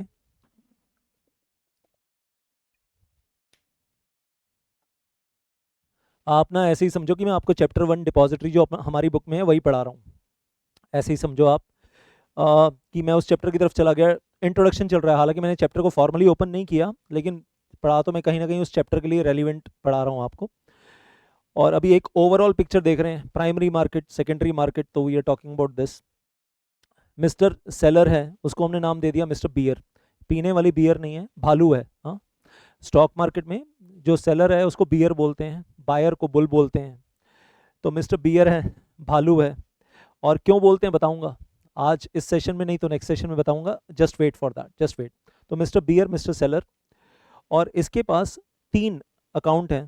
पहला अकाउंट ICICI बैंक में है, bank account, ICICI bank is the banker of mister seller. दूसरा नंबर 2 इनके पास डीमैट अकाउंट है बैंक ऑफ बड़ौदा में, bank of Baroda is DP of NSDL। And तीसरा इनके पास ट्रेडिंग अकाउंट है मैग्नम इक्विटी सर्विसेज लिमिटेड में, वो इज ब्रोकर, हाँ ट्रेडिंग अकाउंट है। तो मिस्टर बियर के पास 3 अकाउंट हैं, पहला बैंक अकाउंट, दूसरा डीमैट अकाउंट, तीसरा trading account. Bank account bank के पास, trading account demat account DP के पास, और ट्रेडिंग अकाउंट ब्रोकर के पास। अब सुनो ज़रा ध्यान से, एक लेवल और ऊपर जा रहे हैं, और यहाँ पर हमें दिख रहा है NSE नीट सिस्टम है, BSE बोल्ट भी हो सकता है, इट में भी BSE बोल्ट, वैसे हम यहाँ NSE नीट सिस्टम ले रहे हैं। और ये नेशनल सिक्योरिटी डिपॉजिटरी लिमिटेड है, क्योंकि bank of Baroda is connected with NSDL, तो वो उनको भी पिक्चर में रखा है। तो यहाँ देखा जाए तो टोटल कितनी पार्टीज नजर आ रही हैं? Mister buyer number 1, number 2 broker, number 3 DP, number 4 banker, number 5 NSDL, number 6 national stock exchange का ट्रेडिंग प्लेटफॉर्म। 6 पार्टीज आपको एक डायग्राम में नजर आ रही हैं। इन सबका आपस में लिंक समझ में आ जाएगा। अभी सिर्फ डीपी सिस्टम, डीपी और डीमैट अकाउंट की बात नहीं कर रहे हैं, इन 6 पार्टीज के आपस की लिंकेज की बात भी कर रहे हैं। लिंक्ड कैसे हैं ये आपस में? अब सुनो जरा ध्यान से। ये जो ट्रेडिंग अकाउंट है, जब ट्रेडिंग अकाउंट ओपन होता है तो इसके अंदर 2 सेक्शन होंगे। एक होगा सिक्योरिटीज सेक्शन, एक होगा फंड्स सेक्शन। एक पैसे का सेक्शन है और एक सिक्योरिटीज का सेक्शन है। और इस ट्रेडिंग अकाउंट को लिंक किया गया है इस डीमैट अकाउंट के साथ और इस बैंक अकाउंट के साथ। जब ट्रेडिंग अकाउंट ओपन किया होगा ना, तो ट्रेडिंग अकाउंट ओपन करते समय उस वक्त डिटेल बतानी है कि हमारा पहले से जो बैंक अकाउंट है उसकी डिटेल क्या है और जो पहले से डीमैट अकाउंट है उसकी डिटेल क्या है, और उन दोनों को लिंक करना कंपलसरी है ट्रेडिंग अकाउंट के साथ, नहीं तो एक्टिविटी होगी नहीं। आप कैसे करोगे ना, ट्रेडिंग अकाउंट को यूज कैसे करोगे? तो लिंकेज करवाना मैंडेटरी है, लिंक करवाना कंपलसरी है। बात समझ में आ रही है? Getting that? लिंकेज। अब सुनो जरा ध्यान से, ये सब हो गया लिंक। अब जब मिस्टर बियर को, सेलर को अपने शेयर्स बेचने हैं, तो स्टेप 1, स्टेप 2, स्टेप 3 मैंने लिख दिया, यहाँ पहले से ही लिख दिया है कि स्टेप 1, स्टेप 2, स्टेप 3 कैसे चलेंगे। स्टेप नंबर 1, मिस्टर बियर को रिलायंस के 500 शेयर बेचने हैं, तो उसके डीमैट अकाउंट में यहाँ पर रिलायंस इंडस्ट्रीज लिमिटेड के 500 शेयर पहले से हैं जो वो बेचना चाहता है, और डिलीवरी ट्रेड कर रहा है कि डिलीवरी देना चाहता है। रिलायंस के 500 शेयर उसके डीमैट अकाउंट में पहले से पड़े हैं। तो स्टेप नंबर 1, वो ये रिलायंस के 500 शेयर अपने डीमैट अकाउंट से अपने ट्रेडिंग अकाउंट में ऐड करेगा, शिफ्ट करेगा। तो वो अपना ट्रेडिंग अकाउंट ओपन करेगा, मिस्टर सेलर अपना ट्रेडिंग अकाउंट ओपन करेगा, सिक्योरिटी सेक्शन में जाकर, ऐड सिक्योरिटीज में जाकर कमांड देगा और अपने डीमैट अकाउंट से रिलायंस के 500 शेयर्स शिफ्ट कर लेगा अपने ट्रेडिंग अकाउंट में। पहला कदम है। उसके बाद step number two, mister seller अब सेल ऑर्डर पंच करेगा अपने ट्रेडिंग अकाउंट के अंदर। जो ट्रेडिंग अकाउंट उसने लॉगिन किया हुआ है उसमें पहले सिक्योरिटी सेक्शन में जाकर सिक्योरिटी ऐड कर ली। उसके बाद फिर वो वहाँ सेल ऑर्डर पंच करेगा, और सेल ऑर्डर पंच करके क्या डाल रहा है बीच में? वही जो मैंने आपको लास्ट सेशन में, प्रीवियस क्लास में जब 2 घंटे हमने पढ़ाई की थी, तो उसमें मैंने आपको समझाया था कि भाई उसमें बहुत कुछ डालना होता है। नीट पे जाना चाहते हैं या बोल्ट पे जाना चाहते हैं, फिर बाय करना है, सेल करना है, name of the company, number of shares, quantity, और जो करंट मार्केट प्राइस चल रहा है उस पर सेल करना है या उससे थोड़ा सा ऊपर ज़्यादा चाहकर सेल करना है। अगर करंट मार्केट प्राइस पे सेल करेंगे तो ट्रेड इमीडिएटली एग्जीक्यूट हो जाएगा, ट्रेड इज एग्जीक्यूटेड मैसेज आ जाएगा। अगर करंट मार्केट प्राइस से 20 रुपये, 30 रुपये, 40 रुपये, 50 रुपये ऊपर जाकर सेल करना चाहते हैं तो आप हायर प्राइस पे ऑर्डर पंच करो। फिर वो उसमें ट्रेड इज पेंडिंग दिखाएगा जब तक मैचिंग बाय ऑर्डर कोई नहीं आएगा सिस्टम के अंदर। तो वो आप डालो और सबमिट करो। हाँ, वो आपने काम कर दिया यहाँ पर। जैसे ही आपने सबमिट किया स्टेप नंबर 2, जैसे ही आपने सबमिट किया तो वो जो ब्रोकर है, वो जो ट्रेडिंग अकाउंट है, with in fraction of second immediately आपका सेल ऑर्डर कहाँ शिफ्ट कर देगा?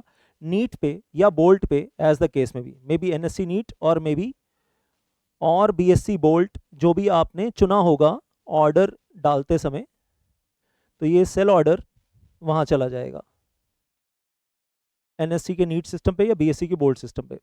अब वहां पर जो अपोजिट मैचिंग बाय ऑर्डर होगा उससे मैच होगा और बायर से पेमेंट आ रही है। अब एनएससी, और अगर एनएससी की बात करें तो एनएससी का अपना एक क्लियरिंग कॉर्पोरेशन है। मैं बाद में डिटेल में जाऊंगा आगे, हम जब बात करेंगे डिपॉजिटरी का एक्ट और हम और सेकेंडरी मार्केट के बारे में बात करेंगे तो समझाऊंगा आपको। स्टॉक एक्सचेंज के अंदर अपना खुद का एक क्लियरिंग कॉर्पोरेशन होता है, और ये जो क्लियरिंग कॉर्पोरेशन है नेशनल स्टॉक एक्सचेंज में, इसका नाम है एनएससी क्लियरिंग। जो सारा ना डिलीवरी इधर से उधर और पैसा पेमेंट इधर से इधर पहुंचाता है, मतलब सेलर से डिलीवरी बायर के पास जा रही है या बायर से पेमेंट आ रही है तो वो सेलर के पास पहुंच रही है थ्रू ब्रोकर्स। वो सारा सिस्टम मैनेज करने वाला कौन है? क्लियरिंग कॉर्पोरेशन होता है टॉप पे। एनएससी में अपना क्लियरिंग कॉर्पोरेशन अलग है, बॉम्बे स्टॉक एक्सचेंज में अपना क्लियरिंग कॉर्पोरेशन अलग है, और वो clearing corporation is 100% wholly owned subsidiary of its stock exchange. तो NSC clearing limited clearing corporation is 100% wholly owned subsidiary of national stock exchange India limited.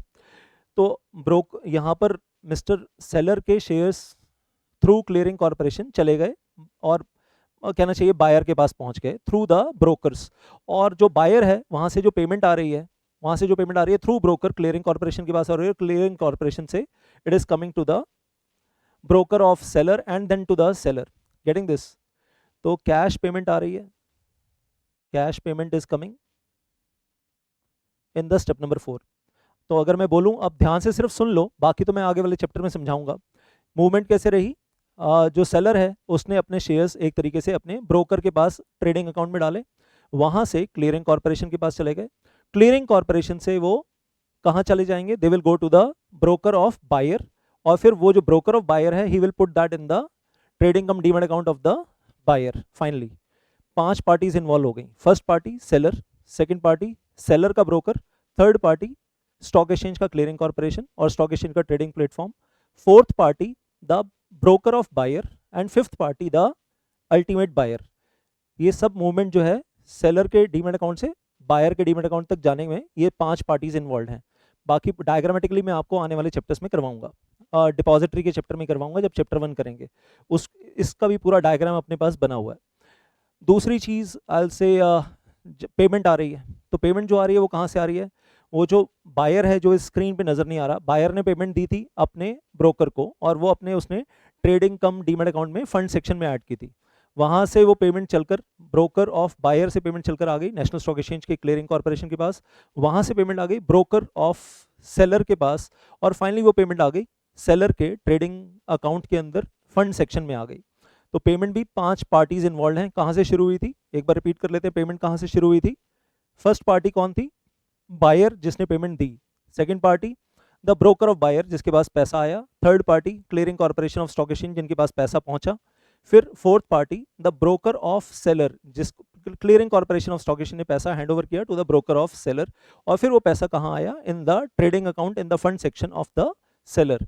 5 parties involve हैं। इसका diagram आज नहीं, आने वाली क्लासेस में चैप्टर 1 में दिखाऊंगा, दैट इज देयर, लेकिन इस तरीके से चल रहा है। अब यहाँ स्टेप 4 में आपको दिखा कैश पेमेंट आ गई, स्टेप 5 में ये कैश पेमेंट कहाँ पहुंची है, सेलर के ट्रेडिंग अकाउंट में फंड सेक्शन में पेमेंट आ गई है। I hope getting the point. और मान लो कि वो पेमेंट आ रही है 3000 रुपीज़ पर शेयर के हिसाब से, मान लो तो 500 शेयर के ऊपर कितनी पेमेंट होगी, 5 तो जीरो ही लग जाएंगे, 3000 रुपीज़ पर शेयर और 500 शेयर्स तो मतलब 15 लाख रुपीज़, 15 लाख रुपए की पेमेंट आ रही है, रुपीज़ 15 लाख।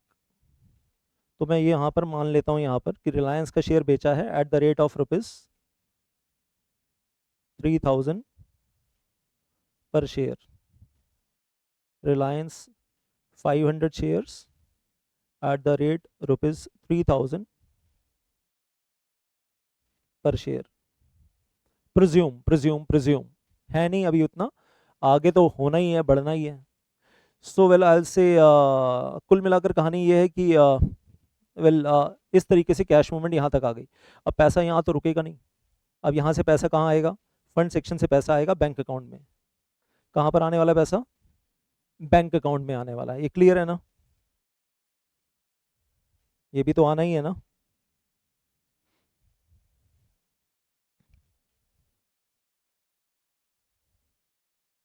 तो यहाँ जो 15 लाख रुपए आए हैं स्टेप नंबर 5 में, 15 लाख रुपीज़ 15 लाख,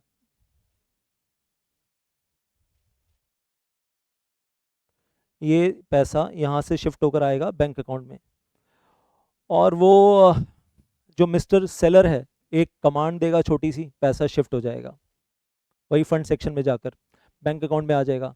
या फिर सेबी ने नॉर्म्स बना रखे हैं कि अगर आप कुछ टाइम तक उस पैसे को यूज़ नहीं करते, आइडल रखते हैं, यूजलेस रखते हैं, तो डीपी की ड्यूटी है कि डीपी उस पैसे को ऑटोमेटिकली शिफ्ट कर देगा आपके बैंक अकाउंट में, दैट्स इट, आपका पैसा है आपके बैंक अकाउंट में आ जाएगा।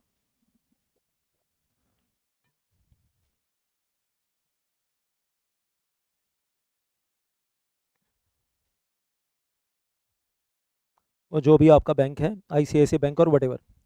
अब एक कहानी और छोटी सी यहाँ पर जो स्क्रीन पे नज़र आ रही है, इस सब के बीच में क्या हुआ था, जब रिलायंस के ये 500 शेयर यहाँ पर गए थे स्टेप नंबर 1 में, उसी वक्त साथ के साथ बैंक ऑफ बड़ौदा ने यहाँ पर इन शेयर्स को डेबिट कर दिया था डीमैट अकाउंट में, जो डीपी है उसने डीमैट अकाउंट में डेबिट कर दिया था। तो ये भी मैं कहूँगा ये भी स्टेप नंबर 1 ही है आपका। वो स्टेप नंबर 1A था, तो ये स्टेप नंबर 1B है। और एनएसडीएल क्या कर रहा है इस सब के बीच में, एनएसडीएल क्या कर रहा है, एनएससी का रोल तो समझ में आ गया, ट्रेडिंग प्लेटफॉर्म है जहाँ पर सेल ऑर्डर पंच हुआ है, जहाँ सेल ऑर्डर पंच हुआ है उधर से बाय ऑर्डर पंच हुआ, अपोजिट पार्टी का मैच हुए, ट्रेडिंग प्लेटफॉर्म है। एनएसडीएल ने क्या किया इस पूरे घटनाक्रम में, इस पूरे ट्रेडिंग में एनएसडीएल ने देखा जाए तो कुछ नहीं किया, सिर्फ बैकअप रिकॉर्ड मेंटेन कर रहे हैं। एनएसडीएल क्या कर रहा है, ये जो यहाँ अकाउंट में डेबिट हुआ है, वेल मेंटेन्स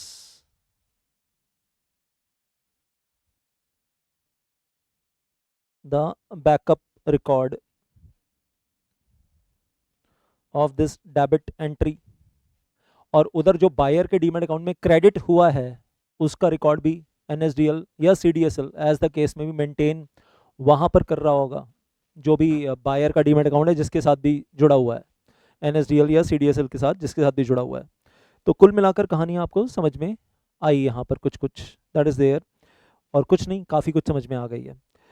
और अभी और चीज़ें एलैबोरेट करूँगा। अगर आपका डीमैट अकाउंट जैसे देखो किसी ऐसे डीपी के पास है जो एनएसडीएल और सीडीएसएल दोनों का डीपी है, तो फिर डेबिट कौन करेगा, क्रेडिट कौन करेगा, कन्फ्यूजन नहीं क्रिएट करूँगा, अभी आगे क्लैरिटी लेकर आऊँगा। अच्छा, यही एग्जाम्पल जो अभी आपने देखा, इसमें एक क्लैरिटी और, अगर मिस्टर बुल है बायर, अब हमने हर जगह बायर बायर बायर कर दिया, एवरीवेयर इट इज़ बायर, तो बायर के पास 3 डीमैट अकाउंट हैं। पहला बैंक, तीन तीन अकाउंट हैं, नॉट डीमैट अकाउंट, 3 अकाउंट है। पहला बैंक अकाउंट है आईसीआईसीआई बैंक में, दूसरा डीमैट अकाउंट है बैंक ऑफ बड़ौदा के पास, और तीसरा वेल आई से ट्रेडिंग अकाउंट है ब्रोकर के पास। और डीमैट अकाउंट अलग है, ट्रेडिंग अकाउंट अलग है, सिंगल अकाउंट नहीं है, अलग अलग है।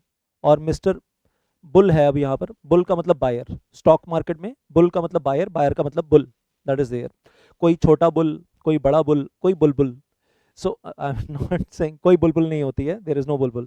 और इधर वही एनएससी का नीट सिस्टम है और इधर वो एनएसडीएल है, दैट इज देयर। और ट्रेडिंग अकाउंट है तो आपको मालूम है सिक्योरिटी सेक्शन है, फंड सेक्शन है, जो ट्रेडिंग अकाउंट के साथ यहाँ पर, फिर मैं कहूँगा वो सिक्योरिटी सेक्शन जो है वो डीमैट अकाउंट के साथ लिंक्ड है, और ये जो फंड सेक्शन है ये बैंक अकाउंट के साथ लिंक्ड है, लिंकेज ऑलरेडी पता है आपको।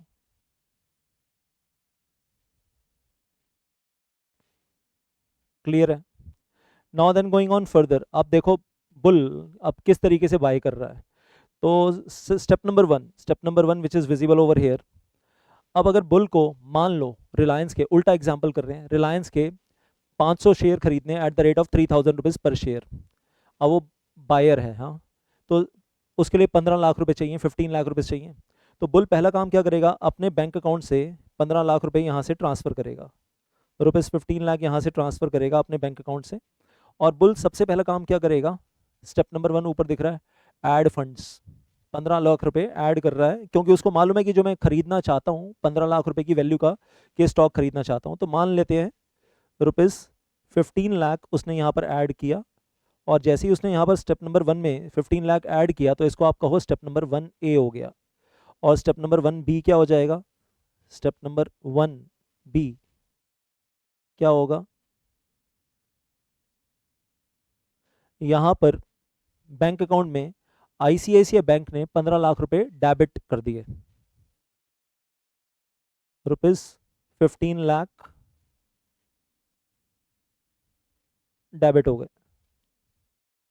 ये हो गया सबसे पहला काम, स्टेप 1A 1B, समझ में आ गई बात। और ये 15 लाख रुपए शिफ्ट होकर चले गए, ये 15 लाख रुपए शिफ्ट होकर चले गए बैंक अकाउंट से ट्रेडिंग अकाउंट के फंड सेक्शन में, ट्रेडिंग अकाउंट के फंड सेक्शन में चले गए जो मैग्नम सिक्योरिटीज़ के पास ओपन है।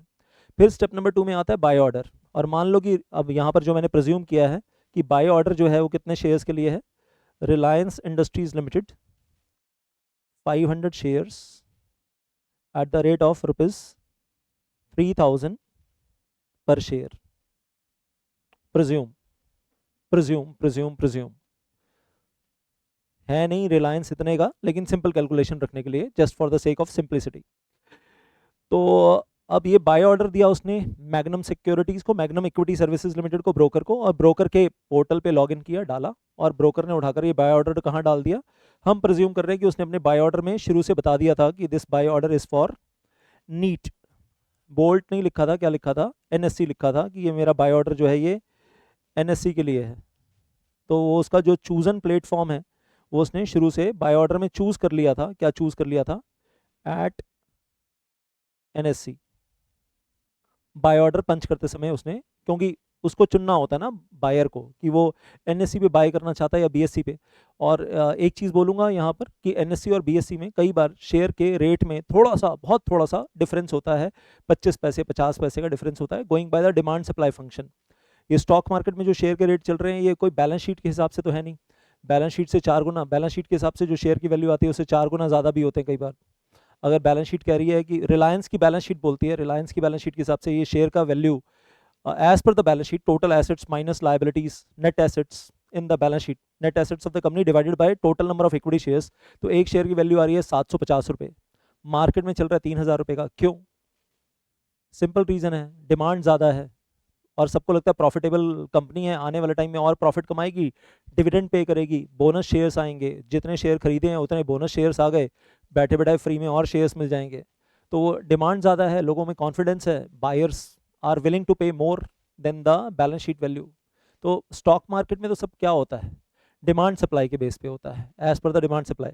किसी कंपनी में, कुछ कंपनीज में उल्टा भी होता है, बैलेंस शीट के हिसाब से शेयर की वैल्यू ज़्यादा है, 700 रुपये 800 रुपये पर शेयर आ रहा है, मार्केट में वही शेयर 50 रुपये का चल रहा है, 50 रुपीज़, जबकि बैलेंस शीट के हिसाब से वैल्यू ज़्यादा है।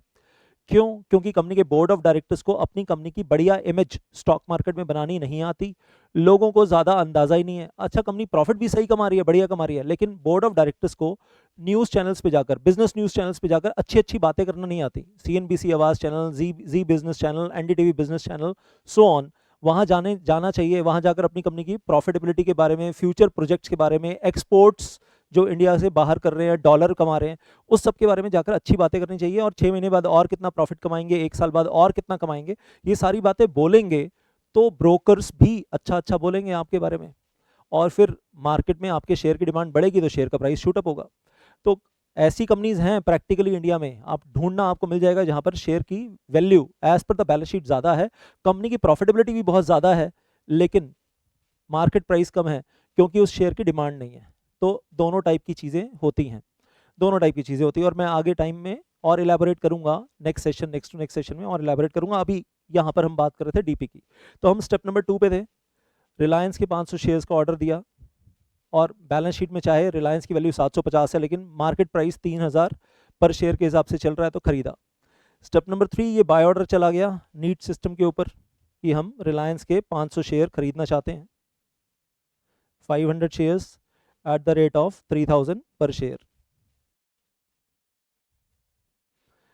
और दूसरी तरफ कोई सेलर है जो बेचना चाहता है सेम प्राइस पे, तो पेमेंट यहाँ से, अब पेमेंट यहाँ से वहाँ जा रही है, और देखो पेमेंट कहाँ से कहाँ जा रही है, बैंक अकाउंट से पेमेंट गई ट्रेडिंग अकाउंट में, ट्रेडिंग अकाउंट से पेमेंट गई नीट सिस्टम में, नीट सिस्टम कहना गलत है, एनएससी क्लियरिंग कॉर्पोरेशन के पास, और एनएससी क्लियरिंग लिमिटेड से वो पेमेंट फिर आगे चली जाएगी to the broker of seller, और फिर वो ब्रोकर ऑफ सेलर आगे कहाँ पहुँचा देगा, सेलर के पास, सेलर के ट्रेडिंग अकाउंट में, फंड सेक्शन में, वहाँ से वो पेमेंट, फिर वो पैसा उस सेलर के अपने पर्सनल बैंक अकाउंट में चला जाएगा।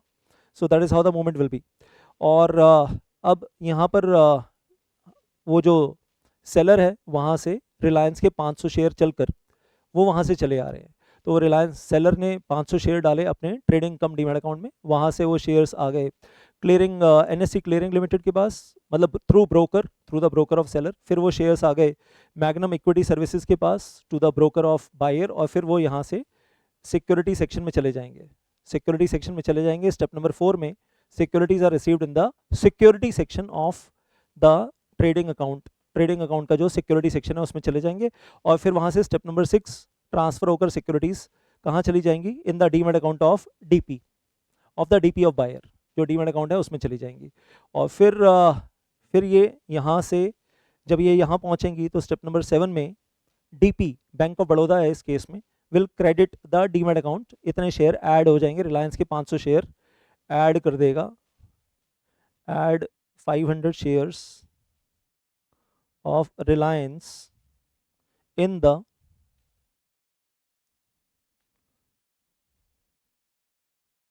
Account over here in the demat account. और उसके साथ एनएसडीएल क्या कर रहा है सर यहाँ पर, the depository of bank of Baroda, तो बैंक ऑफ बड़ौदा और डीपी है, तो एनएसडीएल कुछ नहीं कर रहा, सिर्फ जो पहले वाले ट्रांजेक्शन में कर रहे थे, maintain the record, that's it. Step number 8, maintain the backup record, और ये बैकअप रिकॉर्ड क्यों मेंटेन कर रहे हैं भाई?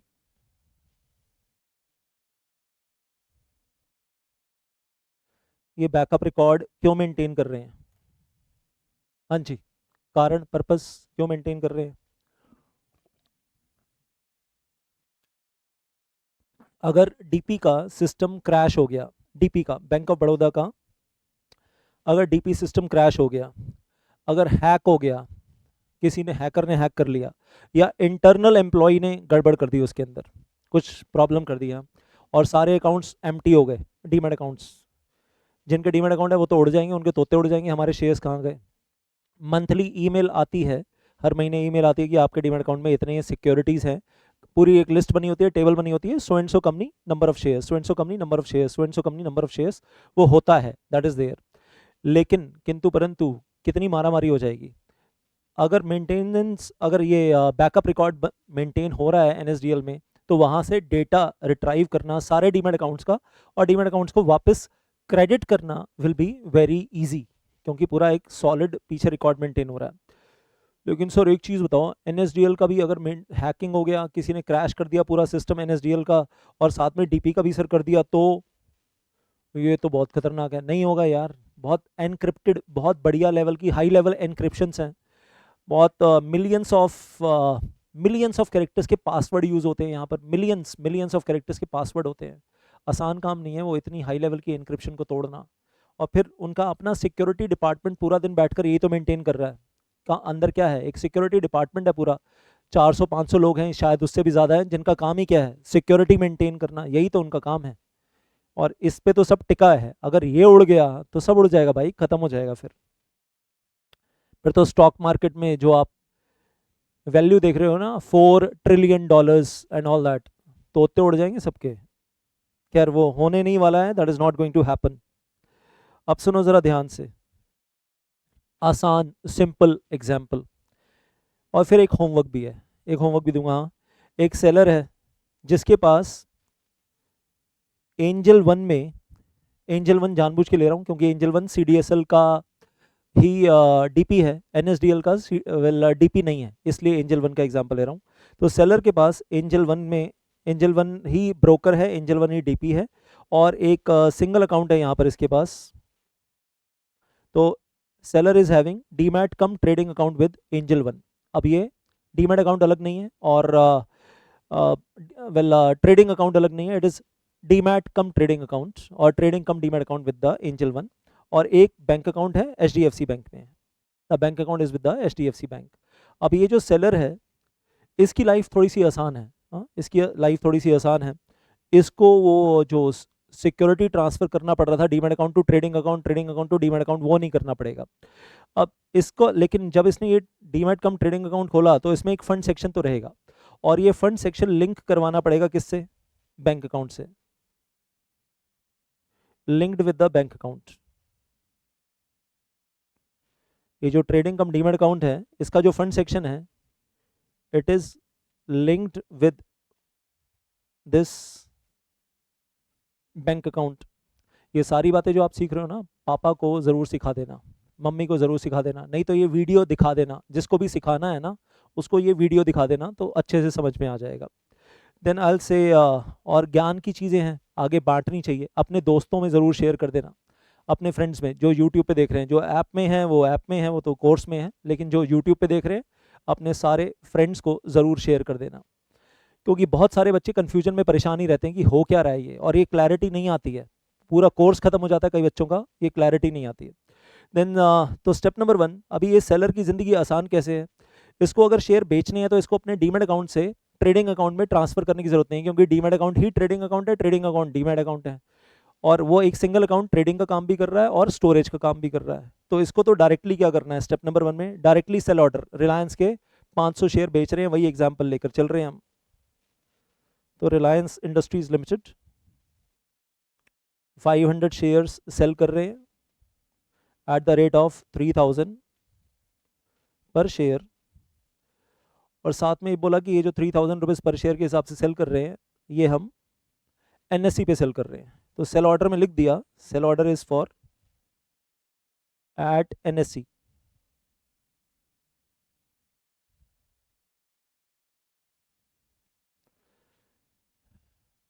डाला कहाँ, सेल ऑर्डर कहाँ डाला, एंजल वन में जो आपको लॉगिन आईडी पासवर्ड मिला हुआ है वहाँ गए अपने और लॉगिन, या आपके मोबाइल फ़ोन में जो ऐप है एंजल वन की उसी में गए और उसी में जाकर आपने अपना सेल ऑर्डर डाल दिया। और एंजल वन उठाकर क्या करेगा, उस सेल ऑर्डर को शिफ्ट कर देगा, कहाँ शिफ्ट कर देगा,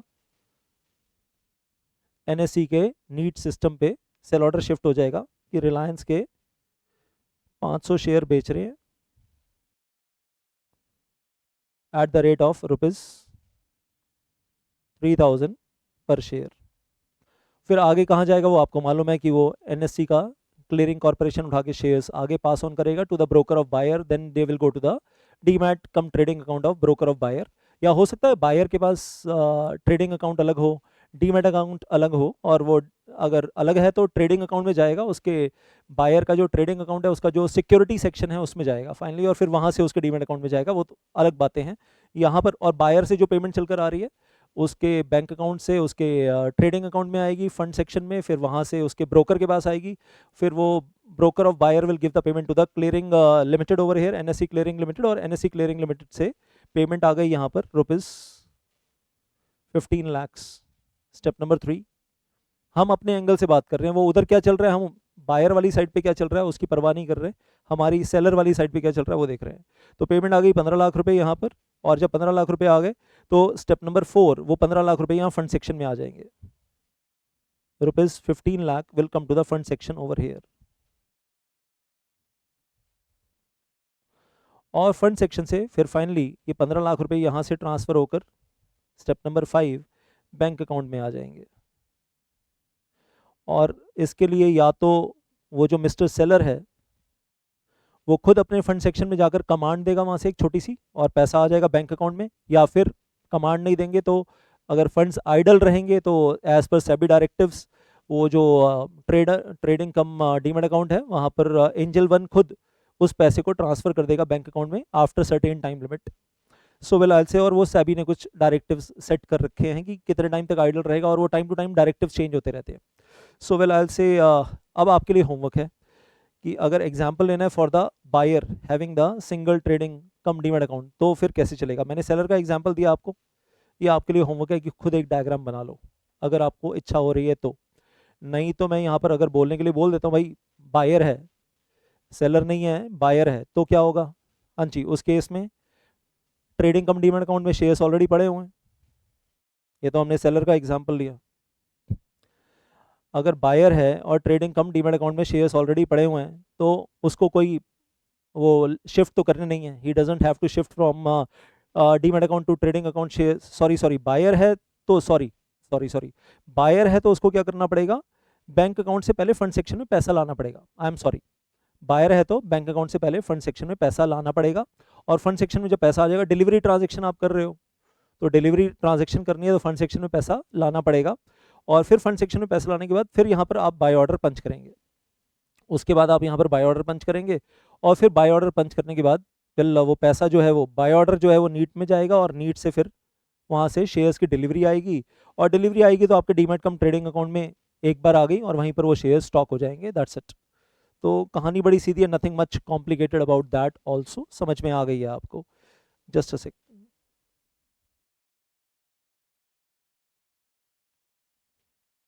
तो आई रिपीट दैट, अगर बायर है तो बायर क्या करेगा, आपका होमवर्क मैंने क्लास वर्क में ही कर दिया, एक बार रिपीट कर लेते हैं। बायर क्या करेगा, पहला काम डिलीवरी ट्रांजैक्शन करनी है और शेयर्स की डिलीवरी एक्चुअली लेनी है, तो पहले अपने बैंक अकाउंट से फंड सेक्शन में ट्रांसफर करेगा, ट्रेडिंग अकाउंट में फंड सेक्शन में पैसा ट्रांसफर करेगा 15 लाख रुपए रिलायंस के 500 शेयर खरीदने के लिए, वही 3000 रुपये पर शेयर के हिसाब से। और जब फंड सेक्शन में पैसा आ जाएगा तो बाय ऑर्डर देगा, वो अपना एंजल वन के पोर्टल में जाकर बाय ऑर्डर डालेगा, चुना नेशनल स्टॉक एक्सचेंज को, और ऑर्डर चला गया नीट पे, और बीएससी को चुना तो ऑर्डर चला गया बोल्ट पे, एज द केस में भी। और ऑर्डर प्लेस हो गया बाय ऑर्डर, तो 500 शेयर की डिलीवरी आ गई, पेमेंट 15 लाख रुपए क्लियरिंग कॉर्पोरेशन के थ्रू चली गई टू द सेलर, और सेलर से 500 शेयर रिलायंस के चले आए through the clearing corporation, they are coming into the trading cum demat account of the buyer, that's it. कहानी सिंपल से रही है, nothing nothing much complicated, I am hoping कि सबको अच्छे से समझ में आ गया है। अब एक चीज़ यहाँ पर जो मैंने जानबूझकर रखी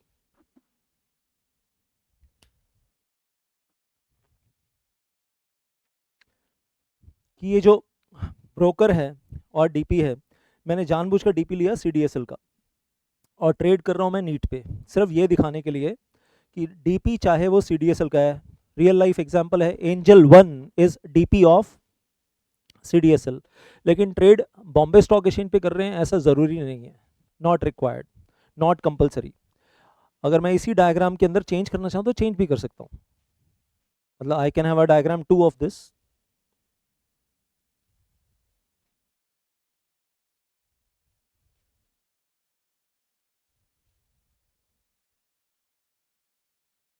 बस एनएससी की जगह पर बीएससी कर देते हैं हर जगह जहाँ पर भी एनएससी नज़र आ रहा है, और नीट की जगह बोल्ट सिस्टम कर देते हैं।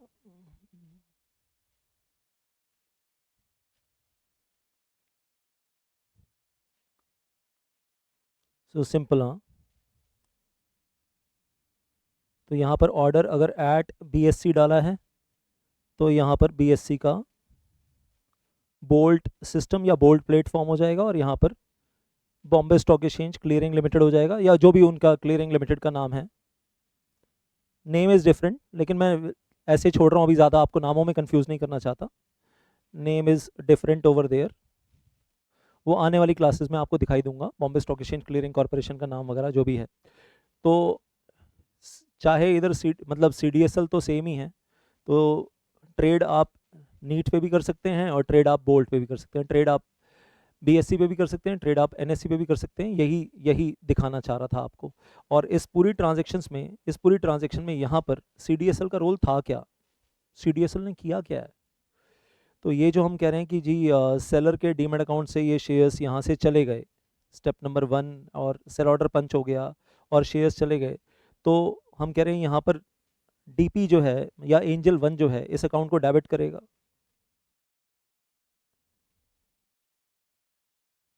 डेबिट 500 शेयर्स ऑफ रिलायंस जो चले गए,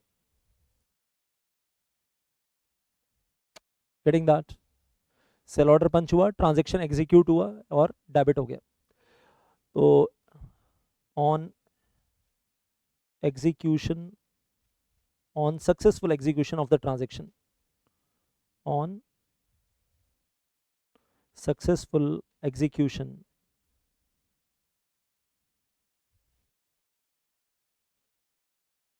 ऑफ ट्रांजैक्शन, यहाँ से डेबिट हो गया। और सीडीएसएल क्या कर रहा है, उसका रिकॉर्ड, बैकअप रिकॉर्ड मेंटेन कर रहा है बस। तो सीडीएसएल का तो यही काम है।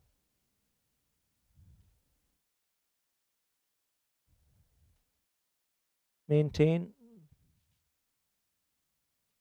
बैकअप रिकॉर्ड, तो चाहे एनएसडीएल हो चाहे सीडीएसएल हो, इन लोगों का क्या काम है, मेंटेन द बैकअप रिकॉर्ड। कहानी काफ़ी हद तक समझ में आ गई आपको। चलो अब आपको एक चीज़ और बता देता हूँ, और एक होमवर्क आपको, ट्रूली होमवर्क दे रहा हूँ। Now this is your true homework. इस डायग्राम के अंदर एक तरफ सेलर है, एक तरफ बायर है। सेलर के पास, और अब पूरा पूरा एक सिंगल पिक्चर अगर आप बनाना चाहो तो आपके ऊपर छोड़ दिया। एक तरफ सेलर है जिसके पास एक single demat cum trading account है, ट्रेडिंग कम डीमैट अकाउंट है विद द एंजल वन, और बैंक अकाउंट है एचडीएफसी बैंक के पास। और दूसरी तरफ जो बायर है, बायर के पास ट्रेडिंग अकाउंट अलग है, magnum services equity services, demat account अलग है बैंक ऑफ बड़ौदा, और बैंक अकाउंट अलग है आईसीआईसी बैंक। अब अगर आप पूरी पिक्चर घुमाना चाहें और बनाना चाहें, मतलब कहाँ से शेयर्स, ये सेलर है तो इसके ट्रेडिंग कम डीमैट अकाउंट से शेयर्स चले एनएससी के पास गए, यहाँ से चले तो ये शेयर्स चले गए ब्रोकर ऑफ बायर के ट्रेडिंग अकाउंट में चले गए, फिर ट्रेडिंग अकाउंट से ये शेयर्स चले तो डीमैट अकाउंट में चले गए। तो लेट अस से 500 शेयर्स जो हम बात कर रहे थे, 500 शेयर्स ऑफ रिलायंस और 500 shares of Reliance, 500 shares of Reliance trading account में गए बायर के, और वहाँ से फिर they go to the demat account of buyer. तो ये कहानी चल रही है, that is what is going on. तो इधर से आल से सेल ऑर्डर और उधर से बाय ऑर्डर, और ये sell order buy order match किसने किया,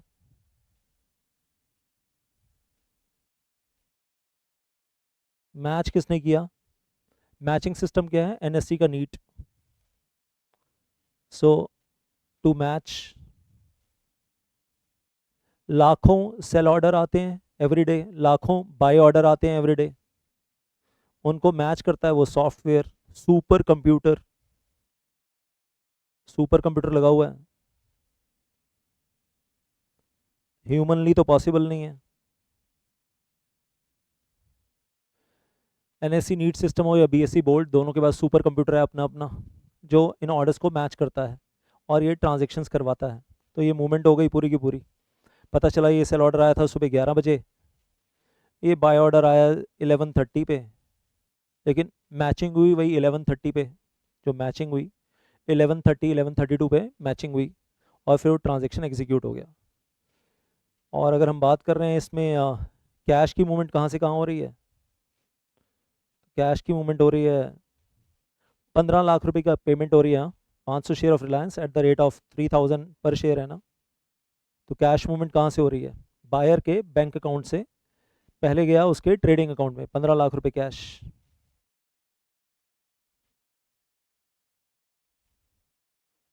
रुपीज 15 लाख बैंक अकाउंट से गया ट्रेडिंग अकाउंट में फंड सेक्शन में।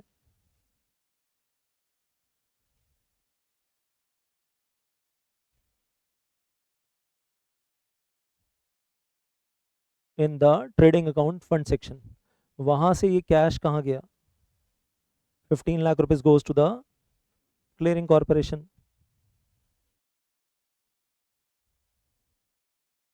और फिर 15 लाख रुपीज जो यहाँ गया, यहाँ से कहाँ गया? That goes to the broker of seller, और फिर वो आ जाता है in the fund section of the trading account.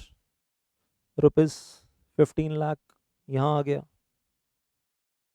और फिर वो रुपीज 15 लाख ट्रेडिंग अकाउंट में जो फंड सेक्शन है वहां से कहाँ आ गया? That comes down to bank account. हाँ,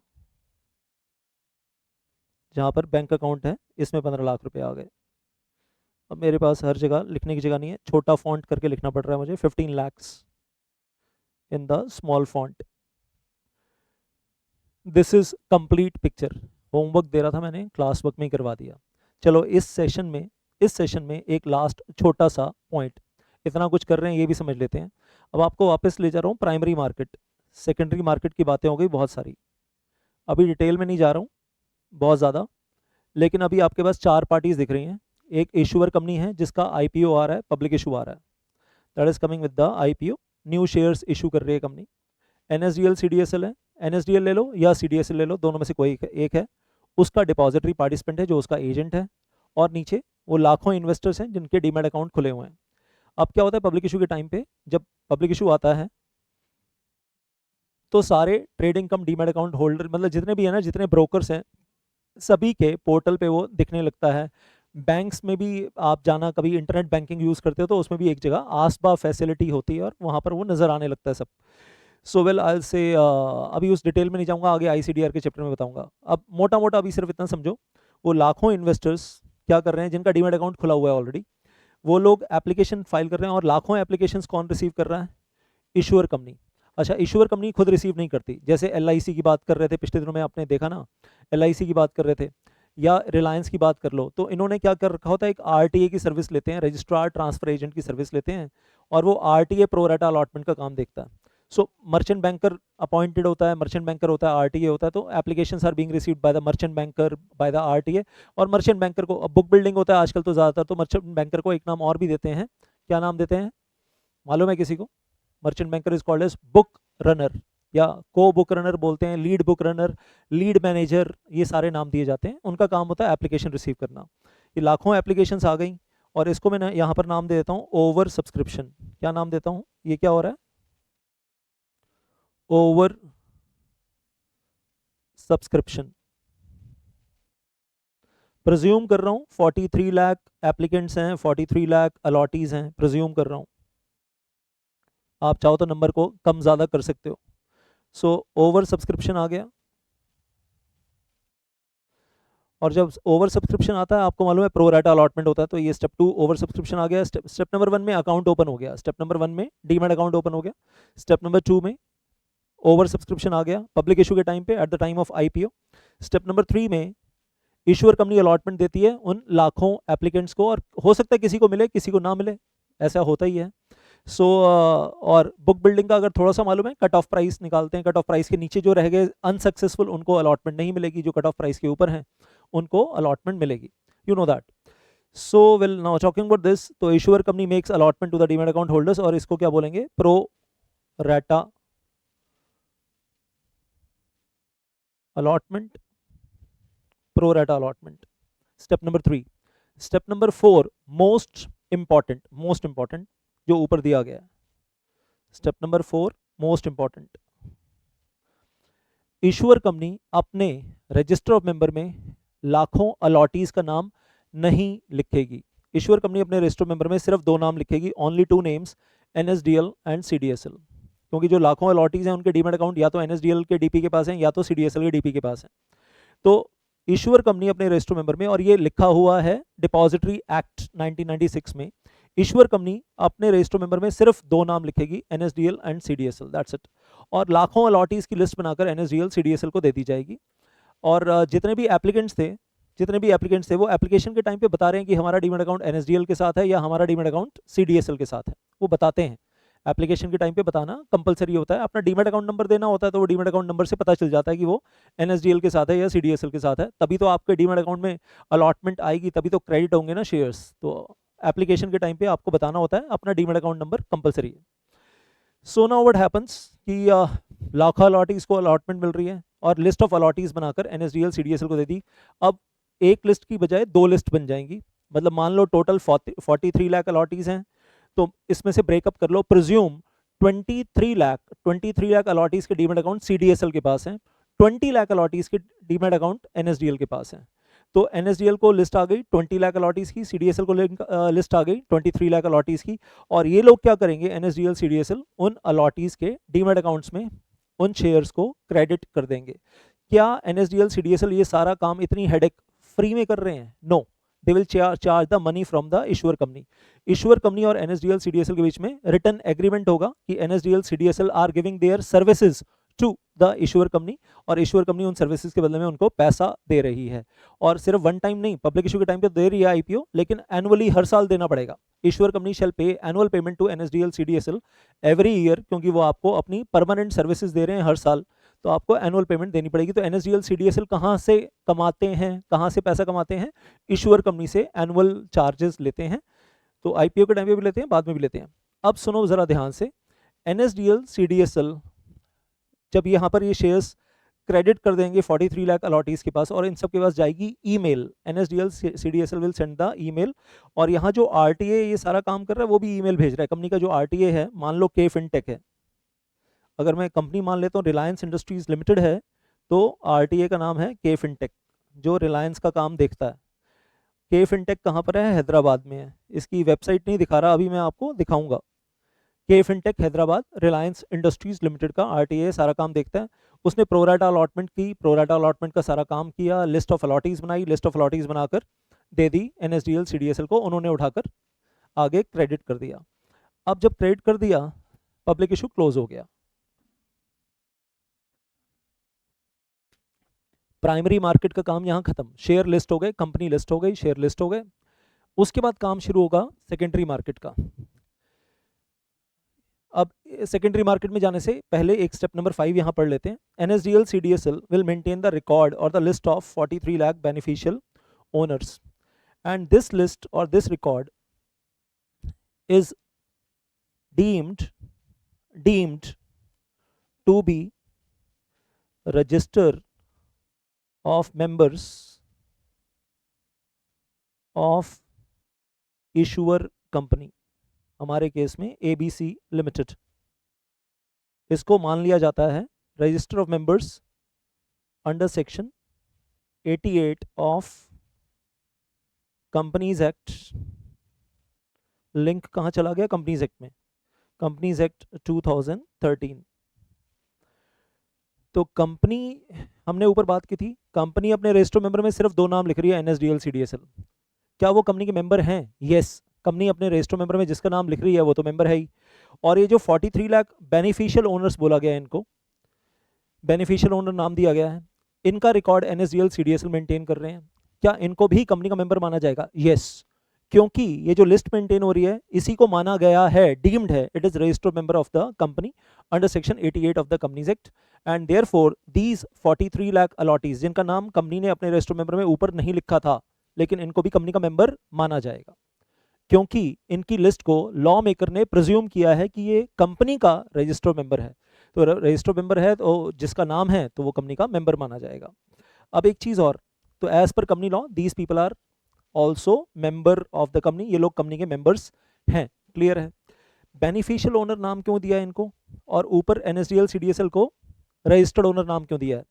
फ्यूचर में जब इश्यूअर कंपनी मान लो बोनस इशू लेकर आती है, बोनस इशू लेकर आती है 1:1, जिसके पास पहले से 200 शेयर हैं उसको बोल रहे हैं आपको ना 200 शेयर और दिए जा रहे हैं फ्री में और पैसा भी नहीं देना, तो कंपनी क्या करेगी जब बोनस शेयर्स लेकर आई, मान लो कि कंपनी ने इश्यू किए थे यहाँ पर 1 मिनट के लिए, मान लो 1 करोड़ शेयर्स पहले इनिशियली इशू किए थे 1 करोड़ शेयर, और अब 1 करोड़ बोनस शेयर्स लेकर आई है कंपनी, तो जिसको पहले 200 शेयर मिले हुए हैं, जिसके डीमैट अकाउंट में 200 शेयर हैं उसको 200 शेयर और मिल रहे हैं, जिसके पास पहले से 500 शेयर हैं उसको 500 शेयर और मिल रहे हैं, 1:1 बोनस शेयर लेकर आई है company. Company 1 crore new shares issue कर रही है बोनस शेयर्स, क्या एनएसडीएल सीडीएसएल अपने पास रखेंगे? क्या एनएसडीएल सीडीएसएल अपने पास रखेंगे? Answer is no, NSDL CDSL अपने पास नहीं रखेंगे, एनएसडीएल सीडीएसएल उठाकर वो शेयर्स आगे डिस्ट्रीब्यूट कर देंगे to the 43 lakh demat account holders जो भी हैं उनमें डिस्ट्रीब्यूट कर देंगे। तो यहाँ पर इसलिए इनका नाम क्या है, बेनिफिशियल ओनर्स, क्योंकि बेनिफिट तो फ्यूचर में इनको मिलना है, बोनस इशू का जो बेनिफिट है या बोनस इशू के अलावा और कोई बेनिफिट भी है वो सारे तो इनको ही मिलना है, पैसा तो इन्होंने इन्वेस्ट किया था, एप्लीकेशन मनी तो इन्होंने ही दी थी यहाँ पर, तो इसलिए ये लोग बेनिफिशियल ओनर हैं। एनएसडीएल सीडीएसएल को क्या बोला जा रहा है, वो रजिस्टर्ड ओनर है, क्यों? क्योंकि कंपनी ने अपने रजिस्टर्ड मेंबर में उन दोनों का नाम लिखा है, but they are acting as trustee, they are acting as trustee मतलब caretaker, they are acting as caretaker for the benefit of 43 lakh investors जिन्होंने एक्चुअली पैसा लगाया है, तो उनको बोला गया है बेनिफिशियल ओनर। मैं ये सारी बातें एक बार और रिपीट करूंगा इन योर चैप्टर नंबर 1, जब मैं आपको चैप्टर नंबर 1 करवाऊंगा तो वहां पर फिर से रिपीट करेंगे। तो प्राइमरी मार्केट का भी समझ में आ रहा है, NSDL CDSL have the role in primary market, और इनका क्या रोल है, लिस्ट ऑफ अलॉटीज आती है और फिर 43 लाख बेनिफिशियल ओनर्स के डीमैट अकाउंट में उनके शेयर्स को क्रेडिट करना होता है। फ्यूचर में बोनस इशू आता है एनएसडीएल सीडीएसएल के पास, या राइट इशू आता है, या और कुछ होता है कंपनी लॉ में जिसको मालूम है, स्प्लिटिंग होती है, सब डिवीजन ऑफ शेयर्स होता है, वो जो भी आता है एनएसडीएल सीडीएसएल के पास अपने पास नहीं रखते, सब कुछ आगे पास ऑन कर देते हैं to the real investors, to the beneficial owners जिन्होंने पैसा लगाया है। बाकी कोई क्वेश्चन आपके दिमाग में आ जाता है तो 8448804439 पे व्हाट्सएप वॉइस मैसेज और may be well I will से text message, whatever suits you. तो उसके बाद आगे बढ़ते हैं। खैर अब कहानी ये है, पब्लिक इशू क्लोज हो गया, प्राइमरी मार्केट का खेल खत्म। क्या ये 43 लाख अलॉटीज फ्यूचर में इन शेयर्स को ऐसे लेकर बैठे रहेंगे? Answer is no. इसमें से बहुत सारे लोग फ्यूचर में इन शेयर्स को सेल करेंगे हाई प्राइस पे। अलॉटमेंट के टाइम पे मान लो शेयर अलॉट हुआ है लेट अस से 1000 रुपीज़ पर शेयर पे, प्रिज्यूम फ्यूचर में ये शेयर का रेट बढ़कर हो गया 2000 रुपीज़ पर शेयर, तो इसमें से बहुत सारे लोग बेचकर निकलेंगे प्रॉफिट कमाकर, बहुत सारे नए लोग खरीदेंगे, तो इनके डीमैट अकाउंट में डेबिट हो जाएंगे और बायर के डीमैट अकाउंट में क्रेडिट हो जाएंगे। क्या डीपीज को रिकॉर्ड अपडेट करना होगा? यस। क्या एनएसडीएल सीडीएसएल को भी बैकअप रिकॉर्ड अपडेट करना होगा? यस। फ्यूचर में जब इस कंपनी की एनुअल जनरल मीटिंग होगी, एनुअल जनरल मीटिंग से पहले इनको 21 क्लियर डेज नोटिस या 24 डेज नोटिस देना होता है अपने मेंबर्स को, तो वो लिस्ट चाहिए इनको 24 days notice. Company secretary of ABC limited, उसके पास लिस्ट ही नहीं है किन मेंबर्स को नोटिस जाएगा, ऑल ओवर इंडिया कितने मेंबर्स को नोटिस जाएगा, और उन सबको इनवाइट किया जा रहा है, आओ जनरल मीटिंग अटेंड करो, रिफ्रेशमेंट मिलेगी, वोटिंग राइट मिलेगा, वोटिंग पावर एक्सरसाइज करने के लिए मिलेगा, ई वोटिंग में पार्टिसिपेट करने के लिए मिलेगा as per company law section 108, e voting वगैरह। तो कंपनी सेक्रेटरी के पास, तो कंपनी सेक्रेटरी को तो पता ही नहीं कि यहाँ पर लाखों लोग कौन कौन शेयर बेच गए, कौन किन लोगों ने खरीद लिया। सारा रिकॉर्ड कहाँ अपडेट हो रहा है? NSDL CDSL. Company secretary AGM से 1 महीना पहले, एनुअल जनरल मीटिंग से 1 महीना पहले एनएसडीएल सीडीएसएल को कहेगा वो जो यहाँ रिकॉर्ड मेंटेन हो रहा है ना, सारा अपडेट हो रहा है, वो रिकॉर्ड हमारे पास लेटेस्ट भेज दो। एक पर्टिकुलर डेट बता देगा दोनों को, एजीएम से लेट अस से 30 दिन पहले, एजीएम से 30 दिन पहले एक पर्टिकुलर कट ऑफ डेट या रिकॉर्ड डेट बता देगा, और इन दोनों को कहेगा कि इस तारीख पे जो भी शाम को 5 बजे फाइनल सिचुएशन है डीमैट अकाउंट्स की, हमारे जो डीमैट अकाउंट होल्डर हैं, हमारे जो शेयर होल्डर्स हैं वो आप हमें लिस्ट बनाकर दे दो। तो NSDL के पास जितना होगा वो अपना डेटा निकाल कर दे देगा, CDSL के पास जो होगा वो अपना डेटा निकाल कर दे देगा, और एक दिन आगे पीछे नहीं, सेम डे शाम को 5 बजे मार्केट क्लोज होने के बाद जो लेटेस्ट अपडेटेड डेटा एक पर्टिकुलर दिन वाला मांगेंगे, कंपनी सेक्रेटरी मांगेगा और यहाँ पर पहुँच जाएगा। उसके बेस पर लिस्ट बनाकर कंपनी सेक्रेटरी वो नोटिस की PDF फाइल सबको ईमेल करेगा, क्योंकि इसी लिस्ट में सबके ईमेल आईडी होंगे, तो सबको ईमेल चली जाएगी। बल्क ईमेल सॉफ्टवेयर होता है, एक क्लिक मारा सबका सॉफ्टवेयर के अंदर 1 लाख या 2 लाख ईमेल आईडीज एक साथ डाल दिए और 1 शॉट 1 लाख या 2 लाख ईमेल्स चली गई। और इतने सारे लोग हैं तो 15 या 20 बार एफर्ट करना पड़ेगा तो चला जाएगा। और वो बल्क ईमेल सॉफ्टवेयर यूज़ किया जाता है, या कंपनी सेक्रेटरी RTA को दे देगा लिस्ट उठाकर, और RTA जो है वो बल्क ईमेल सॉफ्टवेयर यूज़ करके सबको ईमेल भेजेगा। तो कुल मिलाकर कहानी ये। और इसके अलावा डिविडेंड देना है तो डिविडेंड NSDL CDSL के थ्रू नहीं जाता, कैश डिविडेंड है तो कैश डिविडेंड तो कंपनी को, क्योंकि जब लिस्ट आएगी अपडेटेड लिस्ट तो इसमें ऑब्वियसली डीमैट अकाउंट होल्डर का नाम भी होगा, उसका डीमैट अकाउंट नंबर भी होगा, उसका ईमेल आईडी भी होगा, उसका बैंक अकाउंट नंबर भी होगा। अब बैंक अकाउंट नंबर आ गया ना यहाँ पर, तो अगर बैंक अकाउंट नंबर आ गया तो issuer company directly bank account में पैसा भेज देगी या RTA की हेल्प लेकर भेज देगी in the bank account of the current share holders. जो करंट शेयर होल्डर्स हैं उनके बैंक अकाउंट में, जो पास्ट में थे उनको भूल जाओ, ऑब्वियसली जिन्होंने अपने शेयर स्टॉक मार्केट में बेच दिए उनको भूल जाओ। तो NSDL CDSL से लिस्ट ले लेंगे और अकॉर्डिंगली बेनिफिट्स डिस्ट्रीब्यूट कर देंगे। अभी के लिए इतना। बाकी कोई क्वेरी आ रही है दिमाग में, मैंने फ़ोन नंबर दिया, नहीं तो चैप्टर नंबर 1 में और डिटेल में बताऊंगा।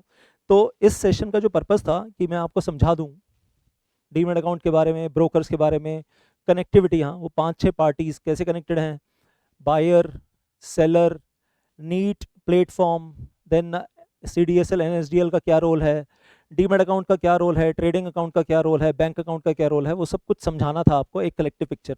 और मुझे लगता है कि ऐसी कलेक्टिव पिक्चर, मतलब अगर इंट्रोडक्शन में हमारा बेस इतना सॉलिड बन गया, आगे आने वाले जो चैप्टर्स पढ़ेंगे, सेकेंडरी मार्केट पढ़ेंगे, डिपॉजिटरी पढ़ेंगे ना, उसके लिए तैयारी हमारी सॉलिड हो गई।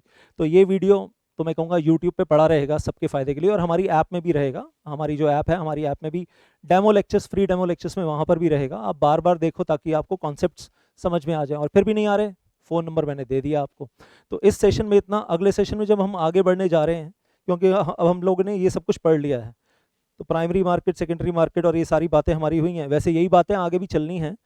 और ये डीमैट अकाउंट वाला काम भी हमारा हो गया है। अब when to buy, when to sell, sir इतना कुछ समझ लिया है, कुछ इंटरेस्टिंग समझा दो, कब खरीदना है कब बेचना है, कुछ टेक्निकल पॉइंट वगैरह बता दो, और ये नंबर ऑफ स्टॉक एक्सचेंजेस तो हमने पढ़ लिया है, who is bull who is bear, ये थोड़ा बता दो। तो ये पॉइंट नंबर 9। 5 मिनट का ब्रेक ले रहे हैं, अगले सेशन में आ रहे हैं। 5 मिनट्स के ब्रेक के बाद अगले सेशन में आ रहे हैं, और 5 मिनट के बाद बात करेंगे who is bull who is bear in the stock market, when to buy when to sell, इन सब चीज़ों के बारे में बात करेंगे। Just wait for that. और ये 9, 11, 10 हमारा पहले हो चुका है। 9, 11, 12 when to buy a share, when to sell a share के बारे में बात करेंगे, who is bull who is bear बात करेंगे, when the market is bullish when the market is bearish, ये भी बात करेंगे। इंट्राडे और इंटरडे मैं आपको पहले ही बता चुका हूँ, शॉर्ट सेलिंग में आपको पहले ही बता चुका हूँ, ये काम भी ऑलरेडी डन पहले हो चुका हमारा। और इन्वेस्टिंग और ट्रेडिंग में क्या फ़र्क होता है ये भी बता चुका हूँ, लेकिन थोड़ा सा और भी बताऊँगा, थोड़ा सा डिटेल में और भी बताऊँगा। तो अगले सेशन में we will try to cover from 9 to 15 after the break. Break के बाद वापस आएंगे और हम इस सब को कवर करने की अभी कोशिश करेंगे 5 मिनट के ब्रेक के बाद। Thank you so much. जय माता दी। जय माता दी। हाँ जी, 5 मिनट का ब्रेक है, 5 मिनट में फटाफट आ जाओ वापस, ज़्यादा इधर उधर जाना नहीं।